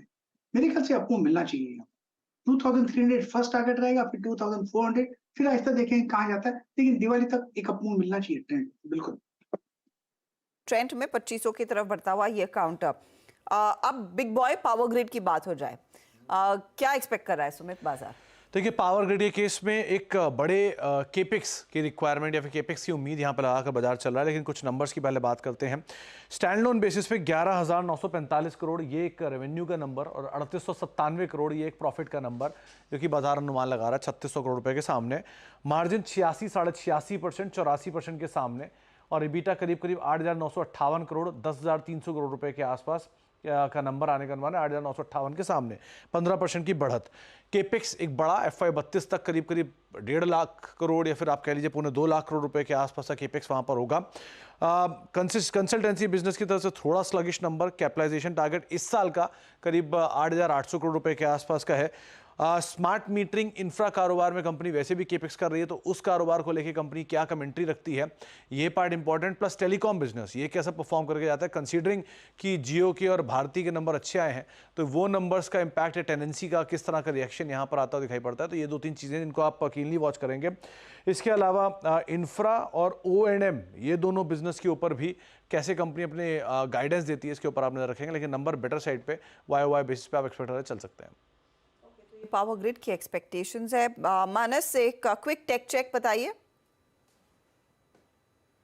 देखिए, पावर ग्रिड की जहां तक बात है, यहाँ पर ट्रेंड बुलिश बना हुआ है। स्टॉक जब भी करेक्ट हो रहा है तो 50-डे मूविंग एवरेज सपोर्ट ले रहा है और फिर नया हाई भी बन रहा है। हालांकि अभी की बात करें तो 208-209 की रेंज में सपोर्ट जरूर है, लेकिन रेजिस्टेंस जरूर है, लेकिन पैटर्न पॉजिटिव है। इसलिए मेरी राय में अगर किसी के पास लॉन्ग पोजीशन है तो 20-डे मूविंग एवरेज का स्टॉप लॉस लगाइए, जो कि 201 रुपए है। बने रहिए अपनी पोजीशन में। 209 रुपए के ऊपर कम से कम 12 रुपए का अपमूव आपको देखने को मिल सकता है। ये फिलहाल आपके लिए एक व्यू पावर ग्रिड पर भी। नंबर्स आएंगे इन तीनों कंपनियों के कल। चलिए, इस मोड पर वक्त हो रहा है एक छोटी सी ब्रेक का। ब्रेक के बाद बिग मार्केट वॉइस में हमारे साथ दरअसल जुड़ने वाले हमारे खास मेहमान, पूछेंगे उनसे एक तो यहाँ से आगे मार्केट से क्या एक्सपेक्ट कर रहे हैं, और साथ ही साथ दिवाली के लिए खास क्या कोई थीम है जिस पर नजरें होनी चाहिए। पवन पराग हमारे साथ जुड़ेंगे। चाल अब आपकी स्क्रीन पर 19,400 पर बस दस्तक दे चुका है। इनफैक्ट 398 के लेवल्स आपकी स्क्रीन पर। जितना इस लेवल को हम आपके सामने रखेंगे, मेरे ख्याल में वो हो ही जाएगा। तो एक अच्छा खासा मोमेंट चलिए हो गया। 19,400 हो गया आपकी स्क्रीन पर, और निफ्टी बैंक में भी 43,600 तक के लेवल्स। लेकिन क्लियरली इन कमांड निफ्टी और निफ्टी के ट्रेड्स दिखाई दे रहे हैं। अनुज, इस लेवल का हम इंतजार कर रहे थे, अब यहाँ से आगे कंसिडरिंग आखिरी आधा घंटा बचा है, कैरी करना है या फिर कुछ नहीं कैरी करना है? एब्सोल्युटली कैरी करना है। हर्षिता, देखिए एक चीज़ मैं बता रहा हूँ आपको, 19,410, 412 की हमने बात की थी जब हमने क्लोजिंग की शुरुआत की थी कि ये यहाँ तक आप जाएगा। ये लेवल की सिग्निफिकेंस भी बताई थी, बहुत सिंपल, 20-डे मूविंग एवरेज, और 19,410 पे आ गया वो लेवल। और अब अनलेस आप आधे घंटे में कोलैप्स हो जाए, जो नहीं होने वाला है, नहीं होने वाला है। और आज मार्केट ने बहुत ब्यूटीफुल ट्रेड दिया आपको। आज हमने सुबह एक डिस्कशन की थी कि 19,300 के आसपास आपको मिले तो वहाँ पे ले लीजिए। मार्केट ने आपको एक डिप दिया वहाँ का, वहाँ पे वो बाइंग आ गई। अब 19,410, अब मुझे लग रहा है 19,521 पॉसिबल है कल की कल निफ्टी में। और अब 19,500 का जो कॉल राइटर है ना, वो सुबह से मैं देख रहा था 19,500 का कॉल राइटर कैसे भी करके टिका हुआ था। एक बार जब 19,500 की कॉल ले आते हैं, जब हमने शो की शुरुआत की थी हर्षिता, तब उसका प्रीमियम 21 रुपये था। अब वो प्रीमियम बढ़ के 35 रुपये पे आ गया। अभी भी मुझे लग रहा है कि स्कोप है वहाँ बहुत थोड़ा और आगे बढ़ने का, क्योंकि कल फिर अगर 150 पॉइंट का गैप अप हो गया तो ये मार्केट जो है ना अब कुछ और सेंस कर रही है। यहाँ पे हुआ क्या था, मार्केट में सब शॉर्ट थे। FIS की 90% शॉर्ट, 3 दिन पहले तक रिकॉर्ड शॉर्ट पोजीशन, इजराइल की वॉर, 95 का क्रूड, ये आपका बॉन्ड यील्ड 5%, ये सब में एकदम मार्केट कंप्रेस हो गया था, 18,800 पर आ गया था। और FIS ने शॉर्ट ही किया था 19,200 से लेके 19,000 के पीरियड के बीच में। अब वो 19,233 जैसी क्रॉस हुआ, कल जैसे हमने क्रॉस किया, वही इंडिकेशन आ गया था कि अभी ट्रेंडिंग सीरीज है। आज जो सुबह भी हमने बात की थी कि ट्रेंडिंग सीरीज है। अब ये मार्केट रुकने वाली नहीं है, अब ये 19,800 से पहले नहीं रुकने वाली, तो कैरी करना 100%। और एक चीज़, अब आपको प्रॉफिट भी जल्दी बुक नहीं करना है, ये स्टॉप लॉस ट्रेल करना है। अब आपका स्टॉप लॉस आएगा 19,309, जो हमारा सुबह तक 19,200 समथिंग था, अब 19,309 आज सुबह का लो। उसके हिसाब से अब आप पूछेंगे कि अगर सुबह सुबह गैप डाउन के साथ वो लेवल लग गया तो नहीं लगेगा, मार्केट में गैप डाउन नहीं होगा। अगर हो भी गया तो आपको मौका देगा लोअर लेवल पे ऐड करने का। बिल्कुल कैरी करिए, बिना डरे कैरी करिए। ये ट्रेंडिंग मार्केट है और ये एकदम सीरीज के एंड तक जाते जाते आपको 19,800 निफ्टी पर और 44,500 बैंक निफ्टी पर शायद दिखा देगी। मोमेंटम तो आ चुका है मार्केट में क्लियरली, और 19,407 के लेवल से समय बात करते करते निफ्टी बैंक में भी स्ट्रेंथ देखने को मिल रही है, पूरे 300 पॉइंट का इजाफा। चलिए इसी मोड पर जहां पर मार्केट फिर अपनी तेजी को फ्लेक्स कर रहा है, रेनेसा इन्वेस्टमेंट मैनेजर्स के डायरेक्टर और पोर्टफोलियो मैनेजर पवन पारख हमारे साथ जुड़ गए। पवन जी, स्वागत है आपका CNBC आवाज पर। एक अच्छा पुल बैक देखने को मिला है रीसेंट करेक्शन से। अब आप बताइए, यहाँ से आगे नंबर्स भी देख लिया आपने, पोर्टफोलियो में फिर अच्छी खासी तेजी की पोजीशंस लोग लेने लगे हैं। आप जैसे मैनेजर्स क्या खरीदारी कर रहे हैं इस मार्केट में? तो हाँ, मार्केट में तेजी आई थिंक लास्ट वीक जब से फेड का जो कमेंट्री आई है कि यहाँ से अब रिसेशन की ज्यादा चांसेस लग नहीं रहे हैं, इंटरेस्ट रेट ज्यादा हाइक नहीं होना है, तब से मार्केट में पॉजिटिव मोमेंटम बना हुआ है। और खासकर लास्ट एक हफ्ते से हमने देखा होगा जो इजराइल हमास वॉर है उस पर भी इंक्रीमेंटली कोई ज्यादा बड़ी नेगेटिव न्यूज आई नहीं है कि वो कोई दूसरी कंट्रीज भी उसमें उतर जाएंगी वॉर में। इसके चलते अगर आप देखें तो इंडिया का अर्निंग सीजन जो है वो काफी ठीक ठाक रहा है। Bank, NBFCs, consumer companies, overall result मैं कहूँगा कि ठीक से अच्छा ही था, डिसअपॉइंटमेंट बहुत कम थे। और लास्ट टाइम जब मैं आपके चैनल पर आया तो मैंने कहा था कि लास्ट 4 से 6 महीने की जो रैली थी उसमें बहुत सारे लो क्वालिटी स्टॉक्स चल गए थे, उनमें थोड़ी करेक्शन भी आ गई है। तो ओवरऑल अगर आप देखें मार्केट का काफी पॉजिटिव लगता है हमको। और जहां तक हमारे फंड्स का सवाल है, हम पहले भी 95% डिप्लॉयड थे, आज की डेट में भी 95 to 97% मार्केट में इन्वेस्टेड है। बिकॉज हमको ऐसा लगता है कि जितनी भी चाहे इंटरेस्ट रेट के कंसर्न्स हो या जो दूसरे कंसर्न्स है, they are all short term concerns. India में long term outlook is very positive. तो ऐसे में बड़ी कैश पोजीशन बैठा कर रखना हमारे को सही नहीं लगा हमारे फंड के लिए।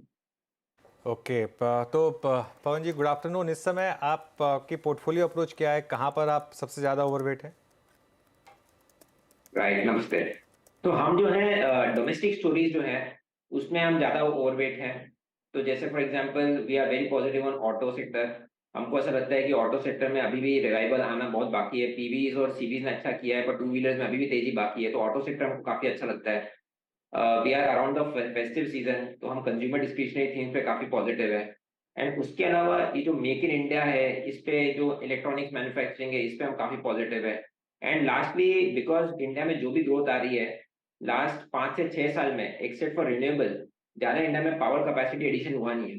तो उस साइड में जो पावर कैपेसिटी एडिशन वाले स्टॉक्स हैं या जो इंडस्ट्रियल स्टॉक्स है, बेसिकली ओवरऑल अगर आप देखें नेट जो India market specific domestic stories है, हम उन पे ज्यादा पॉजिटिव है वर्सेस अदर्स।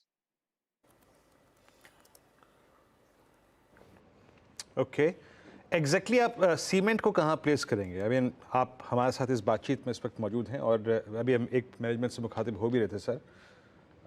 अब जो पोस्ट मॉनसून बरसात के बाद जो डिमांड है उसको लेके वो काफ़ी उत्साहित थे और अब पूरी कंस्ट्रक्शन एक्टिविटी काफ़ी पिक होगी। और आपका व्यू इस वक्त सीमेंट पे क्या है?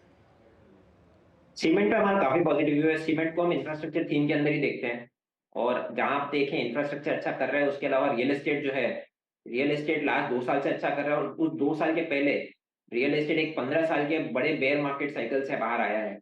And as things stand today affordability is very good. तो ऐसे में रियल एस्टेट जो साइकिल जो है लास्ट 15 साल के बाद में आया है, तो ये एटलीस्ट अगले 5-7 साल तक तो रहेगा। तो अगर आप देखें सीमेंट डिमांड लार्जली 2 सेक्टर से ड्रिवन होती है, इंफ्रास्ट्रक्चर स्पेंड और हाउसिंग स्पेंड, और दोनों पे आउटलुक इज वेरी पॉजिटिव।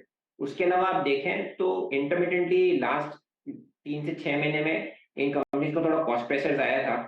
आज अभी वापस क्रूड सेटल हो गया है $85 के आसपास। तो हमको ऐसा लगता है कि अगले 6 महीने का व्यू लें तो यहाँ से वॉल्यूम ग्रोथ भी अच्छी आएगी और इन सभी सारी कंपनीज का एबिटा पर टन है, जो ऑपरेटिंग मैट्रिक्स सारे एनालिस्ट ट्रैक करते हैं, ये भी धीरे धीरे क्वार्टर ऑन क्वार्टर इंप्रूवमेंट होनी चाहिए। एक स्पेस जहां पर पवन जी आज अचानक अच्छी रफ्तार बनती दिखाई दी है वो केमिकल कंपनियां, कंसिडरिंग ये पूरा पैक ओवरसोल्ड था क्योंकि इनके ग्लोबल पियर्स ही अपना ओवरऑल गाइडेंस काट रहे थे। अब सीक्वेंशली थोड़ी सी इंप्रूवमेंट की झलक आई है इस पर्टिकुलर क्वार्टर में। क्या यहाँ पर आपका कुछ एक्सपोजर है या फिर लेने का मन बना रहा है at this point in time? क्या एक रिवाइवल की उम्मीद करें भारतीय केमिकल कंपनियों में? देखिए, केमिकल पे लास्ट 1 साल से काफी प्रेशर बना हुआ था because of global demand, China supply, prices pressure में थे, तो हमने केमिकल्स पे हमारा बहुत ही नेग्लिजिबल पोजीशन थी, let me say it that way. और as things stand today also अभी भी कुछ क्लैरिटी नहीं है कि ग्लोबल रिकवरी आ रही है कि नहीं आ रही है। उसके अलावा इन सारी कंपनीज में आप देखें, केमिकल कंपनीज में अक्रॉस द बोर्ड सबने अपनी कैपेसिटीज को लास्ट 5 साल में एटलीस्ट डबल कर दिया है। तो ये सारी कंपनीज आज ऐसे मोड पर है जहाँ केपेक्स किया हुआ है, बैलेंस शीट में डेट है और डिमांड पे 100% क्लैरिटी नहीं है। ऐसे में हम क्या करते हैं कि हम एक आध क्वार्टर सस्टेनेबल रिकवरी का वेट करेंगे, उसके बाद we will take a decision. As of now हम थोड़े दूर हैं इस सेक्टर से। ऑलराइट, चलिए बहुत बहुत शुक्रिया पवन जी हमसे बात करने के लिए, थैंक यू सो मच। थोड़ा मार्केट पर फोकस करते हैं अब एक बार। अब हम आ गए हैं 20 डे मूविंग एवरेज पर, हर्षिता 19410 पर, और लास्ट इन ट्यूबरो का चार्ट देखिए अब आप, और डीवीएस लैब्स लेकर आइए एक बार। ऑलमोस्ट लाइक मार्केट बस वेट कर रहा था कि बार नंबर आ जाए डीवीएस लैब्स के, उसके बाद रैली करनी है। वो स्टॉक ऑलरेडी काफ़ी गिरा हुआ था, लेकिन अब देखिए किस तरीके से डीवीएस लैब्स में मूव आया और अब हम डे हाई पर आए एकदम से, बहुत तेज़ मूव यहाँ पर। लेकिन एक और मेरी नज़र जा रही है बैंक निफ्टी पर। अब सुबह बैंक निफ्टी थोड़ा तंग कर रहा था, इनफैक्ट एक टाइम तो ऐसा आया था बैंक निफ्टी करीब सिर्फ 100-150 पॉइंट की रैली पे रह गया था, लेकिन अब उसके बाद जिस तरीके से लास्ट कुछ मिनटों में बैंक निफ्टी में एक मूव आया है वो देखने वाला है, उसमें एक अच्छा मूव आ रहा है।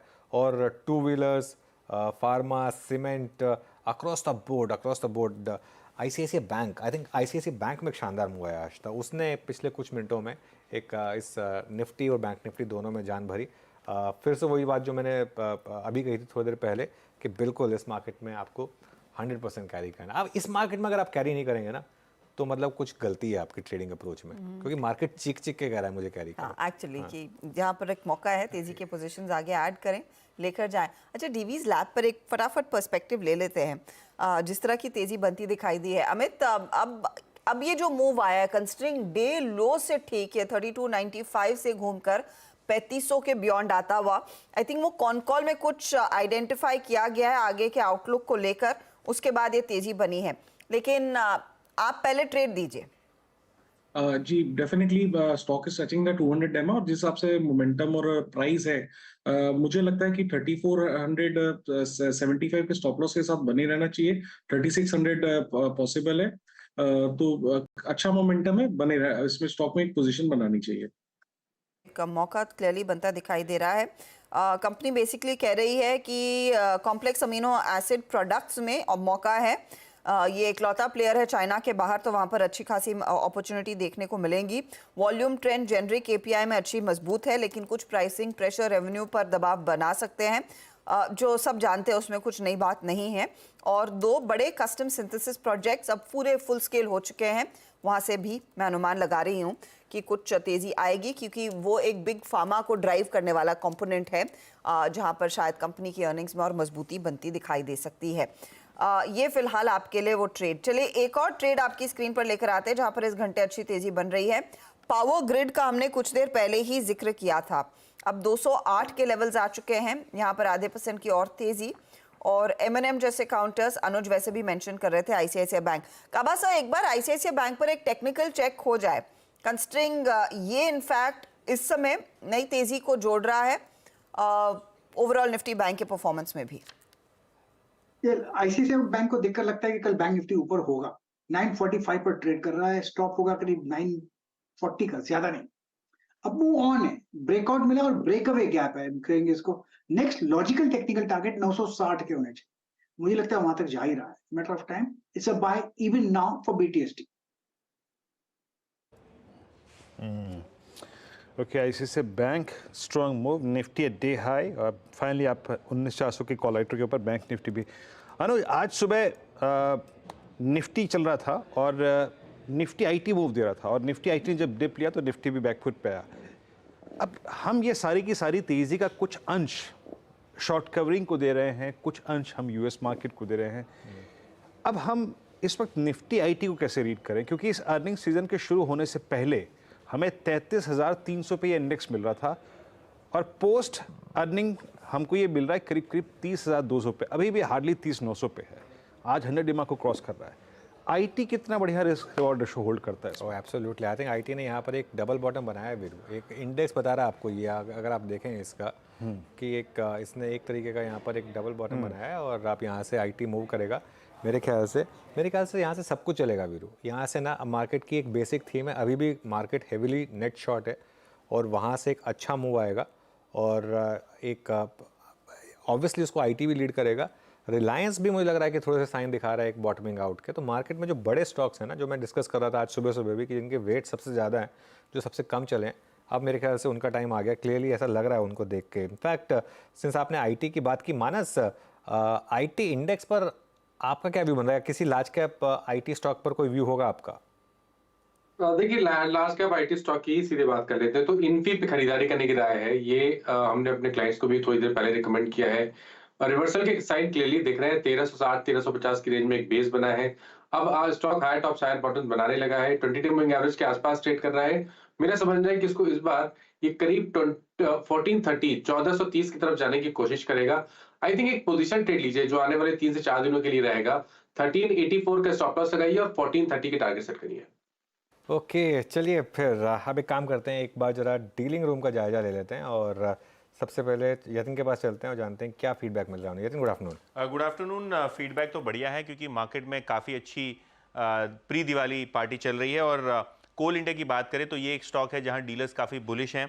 डीलर्स को ये जानकारी मिल रही है कि काफ़ी सारे यहाँ म्यूचुअल फंड्स खरीदारी कर रहे हैं और 320 से लेकर 325 तक के टारगेट्स यहाँ देखने को मिल सकते हैं बहुत जल्द। तो यहाँ वो BTST की भी रणनीति अपना रहे हैं और अगर आप ओपन इंटरेस्ट का डेटा देखें सिर्फ नवंबर सीरीज़ का, तो यहाँ भी लगभग 4% का ओपन इंटरेस्ट एडिशन होता हुआ दिखाई पड़ रहा है तेजी की तरफ। इसके अलावा डेल्टा कॉप, और ये एक सरप्राइज तेजी वाला सौदा है डीलिंग रूम्स में क्योंकि बहुत सारे HNIs अब लोअर लेवल्स पे यहाँ खरीदारी करते हुए दिखाई पड़ रहे हैं। ओपन इंटरेस्ट की बात करें तो 5% का इजाफा और डीलर्स के हिसाब से यहाँ एक बाउंस बैक ट्रेड आ सकता है 145 से लेकर 150 रुपए तक। तो डीलर्स यहाँ अपने क्लाइंट्स को खरीदारी की सलाह भी दे रहे हैं। यतिन, बहुत बहुत शुक्रिया। चलिए अब टाइम आ गया BTST STBT ट्रेड्स लेने का। गाबा सर, आपसे शुरुआत करेंगे, बताइए BTST STBT। बिल्कुल BTST, और वो रहेगा LNT। ट्रेड कर रहा है 2975 पर, 3000 की तरफ जा रहा है। LNT स्टॉप होगा 29670, बस LNT। ओके, LNT इस समय की BTST कॉल। मानस, आप क्या कैरी करेंगे? देखिए, ऑरो फार्मा पे खरीदारी करने की राय रहेगी। ऑरो फार्मा के अगर आप पैटर्न देखेंगे तो आई थिंक करेक्शन कंप्लीट हुआ है। 20 डे मूविंग एवरेज को रीगेन कर लिया है, इसलिए ऑरो फार्मा के फ्यूचर में खरीदारी करिए। 874 के भाव चल रहे हैं करंट लेवल्स पे, आप यहाँ पर एक लॉन्ग ट्रेड ले सकते हैं। स्टॉप लॉसेस 864 के रहेंगे और 895 की टारगेट इस फ्यूचर में ऑरो फार्मा के फ्यूचर में देखने को मिल सकते हैं। ऑप्शन में भी ट्रेड ले सकते हैं। 880 वाला कॉल ऑप्शन ले लीजिए। 23 रुपए पे ट्रेड हो रहा है। 18 रुपए का स्टॉप लॉस लगाइए और 35 रुपए की टारगेट सेट करिए।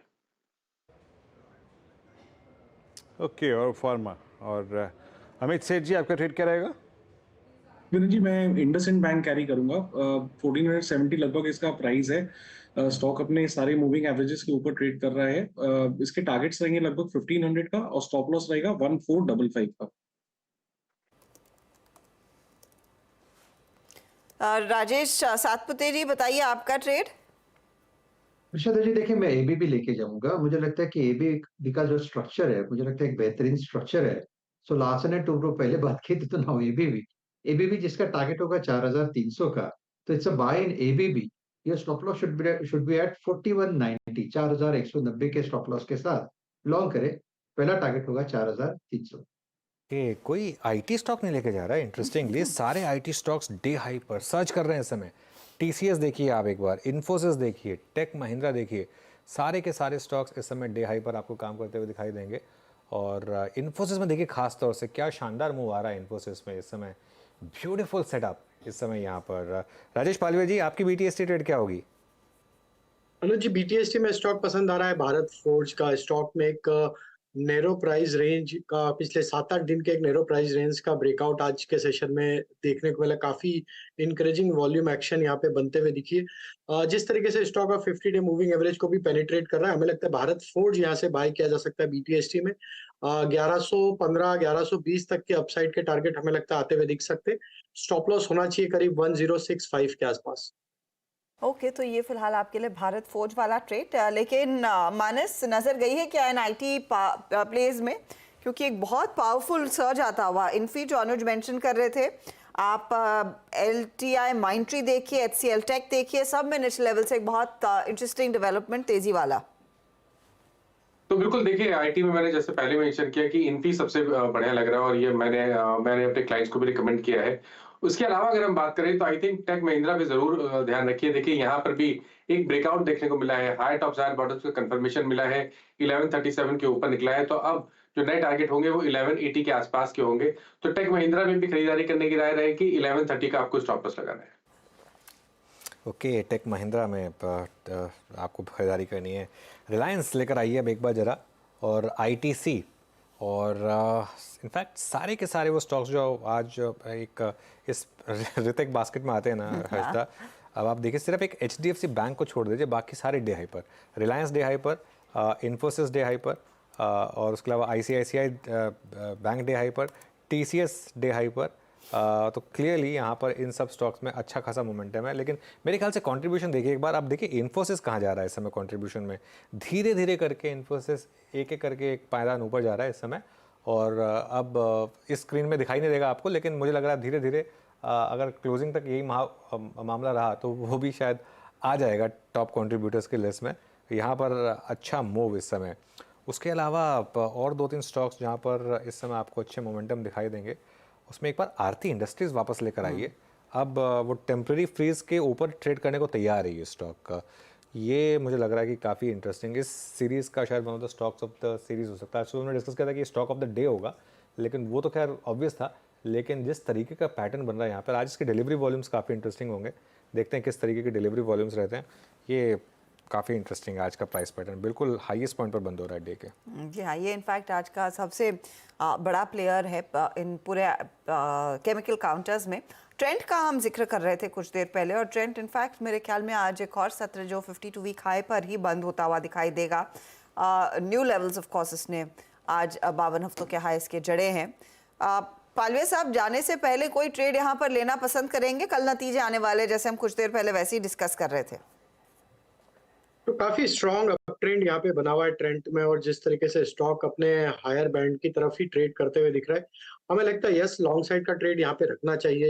एक वीकली सेटअप पे भी देखें तो पिछले 2-3 वीक पहले यहाँ पे एक बड़ा ब्रेकआउट वापस बनते हुए दिखा था। तो हमें लग रहा है कि यहाँ पे 2180 ये स्टॉप लॉस से पोजीशन कैरी की जा सकती है, और अपसाइड में हमें लगता है जैसे स्टॉक में 2250 के लेवल क्रॉस होंगे तो इसका नेक्स्ट टारगेट जो बनेगा वो करीब 2350-2400 की तरफ भी आते हुए दिखेगा। तो ओवरऑल स्ट्रक्चर बुलिश है। इवन अगर कोई डिप भी मिलता है तो इसको डाउन साइड में वापस ऐड भी किया जा सकता है।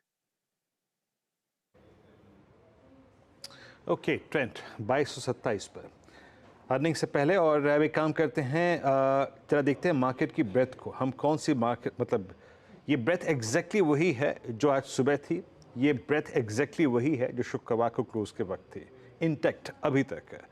110 लॉन्ग, 45 शॉर्ट कवर। अगर आप इस कंसिडरेट फिगर को देखें तो इट्स 155, दैट्स गुड। एग्जैक्टली यही काउंटर था। लॉन्ग अनवाइंडिंग यानी प्रॉफिट्स को कैश में कन्वर्ट करने की टेंडेंसी, फीलिंग बिल्कुल नहीं, यानी अधिकतर लॉन्ग नेक्स्ट सेशन के लिए कैरी होते हुए, शॉर्ट मात्र 25 पे।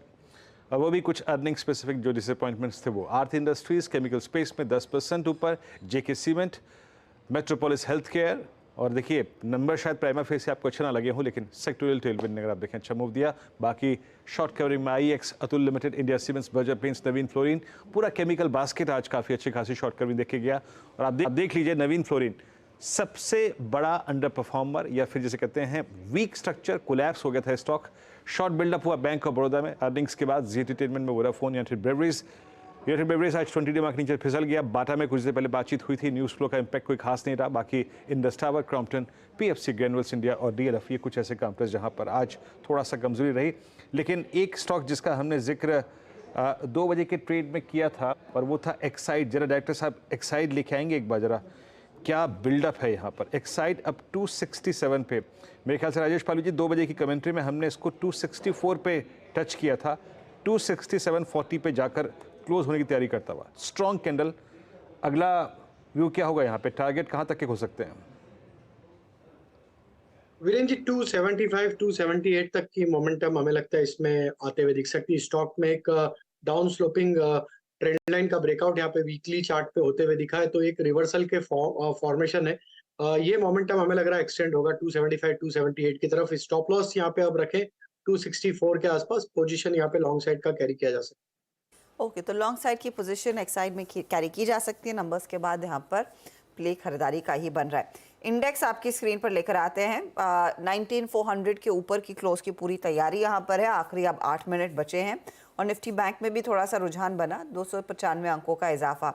अनुज बताइए, आखिरी 8 मिनटों के लिए जो ट्रेड बचा है, अब क्लोज को कैसे पढ़ रहे हैं आप और क्या लेवल अब कल के लिए खास इंपॉर्टेंट उभर कर आ रहा है? देखिए हर्षिता, अब 2 चीज़ें हैं इसमें।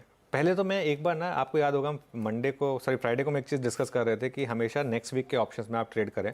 तब हमने बात की थी 19,200 की कॉल की। वो उस दिन 100 रुपये पे थी, 100-110 पे, अभी वो 238 रुपये पर है। वो मतलब इस तरीके के मोमेंटम यहाँ पर बन सकते हैं। देखिए, अगर आप एक अग्रेसिव ट्रेडर हैं तो आप बिना हेजिंग के ट्रेड को कैरी करें, निफ्टी और बैंक निफ्टी दोनों को, क्योंकि मार्केट में अब एक लग रहा है मुझे कि ये यहाँ से और आगे चलने वाला है। उसका सबसे बड़ा एग्जांपल है कि कोई हॉल्ट नहीं आया 20 डे मूविंग एवरेज पे, ना 20 डे एक्सपोनेंशियल मूविंग एवरेज पे आया जिसको तुमने बहुत आसानी से क्रॉस कर दिया। Even 20 day simple moving average पर भी कोई हॉल्ट नहीं आया। ये अपने आप में मेरे लिए एक इंपॉर्टेंट चीज़ है कि अब मार्केट यहाँ से रुकने वाला नहीं है। और आज का लो जो है वो मेरे ख्याल से कब आपके लिए स्टॉप लॉस होगा। और निफ्टी के लिए नेक्स्ट टारगेट है 19,550 और 19,800 तक के भी टारगेट मुझे लग रहा है कि अब आप निफ्टी में होने चाहिए। अब देखिए, एक अप्रोच ये हो सकती है इसमें, 19,550 की जो कॉल है जो 9 नवंबर की है, अभी 3 दिन हैं उसमें, 9 नवंबर की है, वो करीब 23 रुपये पे चल रही है। तो मेरे ख्याल से इसमें अच्छे चांसेस हैं कि आपको कॉल डबल से ऊपर हो सकती है, क्योंकि एक और गैप अप मुझे लग रहा है कल आना चाहिए। तो ये एक ऑप्शन हो सकता है। या फिर अगर आप चाहें तो मंथ एंड, नवंबर एंड की एक कॉल, नवंबर एंड की फॉर एग्जांपल 19,550 या 19,600 की, ये एक और तरीका हो सकता है। इसमें होगा क्या, इसमें अगर आपको कल बाई चांस किसी भी कारण से गैप डाउन हो भी गया, अगर ये वाली कॉल जैसे 19,600 की नवंबर एंड की, अगर इसमें गैप डाउन हो भी गया अगर आपको, तो भी दिक्कत नहीं आएगी इसमें आपको, क्योंकि एक तो थोड़ी टाइम वैल्यू रहेगी तो इसलिए इतना ज़्यादा नहीं गिरेगी। दूसरा, हो सकता है आपको एवरेज करने का मौका मिले, लेकिन कैरी आपको लॉन्ग ही करना है यहाँ पर, और इसमें कोई मुझे डाउट नहीं है। और एक चीज़ बता रहा हूँ मैं, कुछ ना ऐसे नंबर्स की लिस्ट बना के रखिए, ऐसे स्टॉक्स की लिस्ट बना के रखिए जहाँ पे स्टॉक नंबर से पहले बहुत दबे हुए हैं। फॉर एग्जांपल आरती था, डिवीज लैब्स था, ठीक है। ऐसे कुछ स्टॉक्स की लिस्ट बना के रखिए जहाँ पे नंबर्स से पहले स्टॉक्स काफ़ी दबे हुए हैं अगले 7-8 दिन के लिए, क्योंकि अगले 7-8 दिन में नॉर्मली मार्केट एज्यूम करता है कि सब बैक बेंचर्स नंबर्स लेकर आएंगे। और उसमें अगर कोई भी नंबर आपको ऐसा दिख गया जो बहुत ज़्यादा खराब नहीं है, या फिर जैसे आरती है या फिर डिवीज लैब्स, अगर इस तरह का कोई भी दिख गया आपको, वहाँ दबोच लीजिए। वहाँ पर मुझे लग रहा है कि अब अगले एक हफ्ते जो बैक बेंचर्स है जिन्होंने कुछ नहीं किया, लेकिन अगर नंबर्स ज़्यादा डिसअपॉइंटिंग नहीं आए ना, वो चलेंगे। ये एक स्ट्रैटेजी हो सकती है। और ऐसे इनफैक्ट कई स्टॉक्स हैं, बस आपको ध्यान लगाना होगा कि किसके नतीजे आगे और किसके नहीं, और उस लिहाज से अपने पर्सपेक्टिव को बनाइए। अच्छा, वैसे इस तेज़ी में आप देखिए, बीएसई का स्टॉक आपकी स्क्रीन पर लेकर आते हैं 1874, और ये काउंटर रहा है जो लगातार दरअसल बाजार की चाल के साथ अपनी चाल को भी मजबूत कर रहा है। सेकेंड हाफ का आप मूव देखेंगे तो उसमें क्लियर कट आज वो तेज़ी की पोजीशंस, वो इंटरेस्ट देखने को मिला है। यहाँ पर राजेश सातपुते बताइएगा, ट्रेड लेके जाएंगे क्या, कैरी करना है बीएसई? चलो जी, देखिए मुझे लगता है कि ये 2000 का टारगेट लेके काम हो रहा है यहाँ पे, और 1875 के आसपास है। तो 2000 का टारगेट लेके अगर लेके जाना है तो yes, you can definitely go take it as a BTST, लेकिन your stop loss has to be at least 100 rupees, क्योंकि होता क्या है कि ये लोएस्ट लेवल पे यानी 10 डे का सपोर्ट लेके ही घूमता है। जो इंटरनल डिप मिलते हैं during the days, that is utilise as a long. तो मुझे लगता है कि यस, यहाँ पे पोजीशन लेके जाना चाहिए, लेकिन रिस्क टू रिवॉर्ड इक्वल है, ये ध्यान में रखें। तो स्टॉप लॉस जो जैसे मैंने कहा 1774 का होगा यानी दिन के लो का, और जो टारगेट रहेगा वो 2000 लेके चले, 2000 पार करेगा तो फिर और चलेगा। ओके, चलिए फिर अब एक काम करते हैं, इस क्लोजिंग को समझते हैं, क्योंकि मार्केट में अच्छा मोमेंटम था।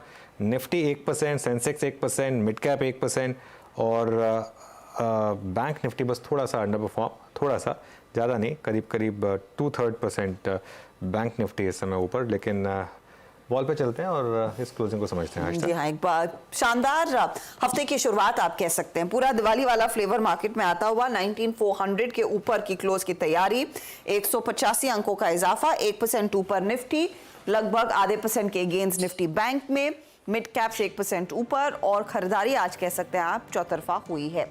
बहुत कम पॉकेट्स होंगे जहां पर कुछ वीकनेस देखने को मिली है। अब एडवांस डिक्लाइन रेशियो देखिएगा, उसमें साफ दिख रहा है कि तेजी कितनी थी, मार्केट ब्रेथ कितना मजबूत बनता दिखाई दिया है। कुछ स्टॉक्स आपकी स्क्रीन पर लेकर आएंगे जिनमें आज सबसे ज्यादा तेजी बनी है, और सबसे पिटा हुआ क्षेत्र केमिकल्स, वहां पर खरीदारी बनती दिखाई दी। आरती इंडस्ट्रीज 10% के गेन्स पर। एसआरएफ देखिएगा, यहां पर अच्छी खासी तेजी बनती हुई दिखाई दी। नवीन फ्लोरीन जैसे काउंटर्स, कल दीपक नाइट्राइट के नंबर्स आएंगे, उसमें भी कुछ प्री पोजिशनिंग होती हुई दिखाई दी है। तो ये पूरा पैक है जहां पर आज हमने देखा है खरीदारी की पोजीशंस लोग लेकर गए हैं और यहां पर कॉन्फिडेंस लौटा है। आप नजर रखिएगा सीमेंट कंपनियों पर भी। जेके सीमेंट की अगुवाई में आज दरअसल ये तेजी का मूव आया। जेके सीमेंट, रामको सीमेंट, इंडिया सीमेंट, ये सारे मिड कैप काउंटर्स थे जहां पर अच्छे गेन्स बनते दिखाई दिए हैं, और ये भी एक पॉकेट स्ट्रेंथ वाला ही नजर आया है। दूसरी तरफ अगर आप ध्यान देंगे, दिग्गजों में आज का बड़ा मूव ऑफ कोर्स नंबर्स के बाद डीवीज रहा। डीवीज नंबर्स को देखकर थोड़ी सी निराशा हाथ लगी थी, लेकिन जैसे जैसे दिन चढ़ा है 5% के गेन्स और कॉल की हाईलाइट सुनकर यहाँ पर और खरीदारी बनती दिखाई दी है। कुछ और गेनर्स में आप यहाँ पर हीरो मोटोकॉर्प, आयशर जैसी टू व्हीलर कंपनियां रखेंगे रेडार पर, जहाँ पर तेजी रही। एलएनटी में आज एक अच्छा खासा गेन था और उसको लेकर दरअसल गाबा साहब, राजेश सातपुते सब बुलिश रहे हैं। वहाँ पर भी 2%, 2.25% तक के गेन्स बनते दिखाई दिए हैं। ये कुछ आउट परफॉर्मर्स रहे हैं, लेकिन आप ध्यान दीजिएगा दो सरकारी बैंकों पर, एसबीआई और बैंक ऑफ बड़ौदा, नंबर्स के बाद जो प्रेशर मार्जिन्स पर आया है उससे एसबीआई हल्का आधा % नीचे, लेकिन बैंक ऑफ बड़ौदा की ज्यादा धुलाई हुई है क्योंकि कंपनी ने अपना गाइडेंस थोड़ा सा नरम किया है मार्जिन्स को लेकर ही। 4% तक का नॉक इस स्टॉक ने दिखाया। इसके सामने तेजी में आईसीआईसीआई बैंक, एचडीएफसी बैंक रहे, एक्सिस जैसे काउंटर्स रहे, कोटक में भी खरीदारी देखने को मिली। तो आज का दिन बैंक निफ्टी के लिहाज से निजी बैंकों के लिए ज्यादा बेहतर साबित हुआ है वर्सेस ये पीएसयू पॉकेट जहां पर कुछ कुछ वीकनेस देखने को मिली है। एक दो और ट्रेड जिनमें आज नंबर्स का रिएक्शन रहा। मेट्रोपोलिस, आप ध्यान दीजिएगा, फ्राइडे को ही हम मेंशन कर रहे थे कि डॉक्टर लाल के बहुत अच्छे नंबर्स पर बाजार तेजी दिखा रहा है। उस दिन मेट्रोपोलिस ने ज्यादा कुछ नहीं किया। आज मेट्रोपोलिस जो प्रीमियमाइजेशन देखने को मिला इधर, उस स्टॉक में भी हम देख रहे हैं करीब 6% का इजाफा। चलिए हीट मैप आपकी स्क्रीन पर आएगा। निफ्टी जाकर टिक रहा है 19,413 के लेवल्स पर, ये एक पॉजिटिव क्लोज है, और निफ्टी बैंक में भी हमने देखा है कुछ स्ट्रेंथ रही है। आज सुबह में पूरी की पूरी स्क्रीन हरी थी। बाजार बंद होते होते कुछ हल्की correction Titan, Tata Motors, Cipla, HUL और एसबीआई जैसे काउंटर्स में, और बाकी सभी स्टॉक्स में तेजी की पोजीशंस कायम हैं। डीवीज आज का आउट परफॉर्मर, हीरो आयशर में तेजी बनी जैसे मैं मेंशन भी कर रही थी। आप ध्यान दीजिएगा एलएनटी, एक्सिस, टाटा स्टील जैसे काउंटर्स में स्ट्रेंथ, दोनों बजाज फाइनेंस, फिनसर्व में खरीदारी की पोजीशंस। ओएनजीसी आज 193 पर जाकर टिकता हुआ। रिलायंस इंडस्ट्रीज का योगदान आज अच्छा खासा रहा है। तो ये सभी वो दिग्गज हैं दरअसल जो बाजार की इस चाल में मजबूत रहे हैं और मार्केट में जो कॉन्फिडेंस लौट रहा है हाल ही के करेक्शन के बाद उसको सपोर्ट कर रहे हैं। तो 19,413 ये है आज का क्लोज। डे हाई के करीब ही हम जाकर, इनफैक्ट डे हाई पर ही हम मार्केट को आज छोड़कर जा रहे हैं। 20 डे मूविंग एवरेज पर, एग्जैक्ट 20 डे मूविंग एवरेज पर आज का क्लोज हर्षदा, तो बहुत शानदार क्लोज। और अब मेरे ख्याल से तैयारी कर लीजिए 19,500 की, कल ही आ जाना चाहिए। ग्लोबली भी काफ़ी तेज़ी का माहौल है इस समय वीरू, तो कल मिलते हैं। बिल्कुल 19,500 की बात क्या पता मंगलवार को ही संभव हो जाए, सोमवार बेहतर रहा। चलिए अब ये पैनल आपके साथ, यानी अनुज, मैं, हर्षदा, आशीष और नीरज जी, कल सुबह फिर मॉर्निंग कॉल करेंगे मुलाकात। उसके बाद मुनाफे की तैयारी 8 बजे। तब तक के लिए नमस्कार।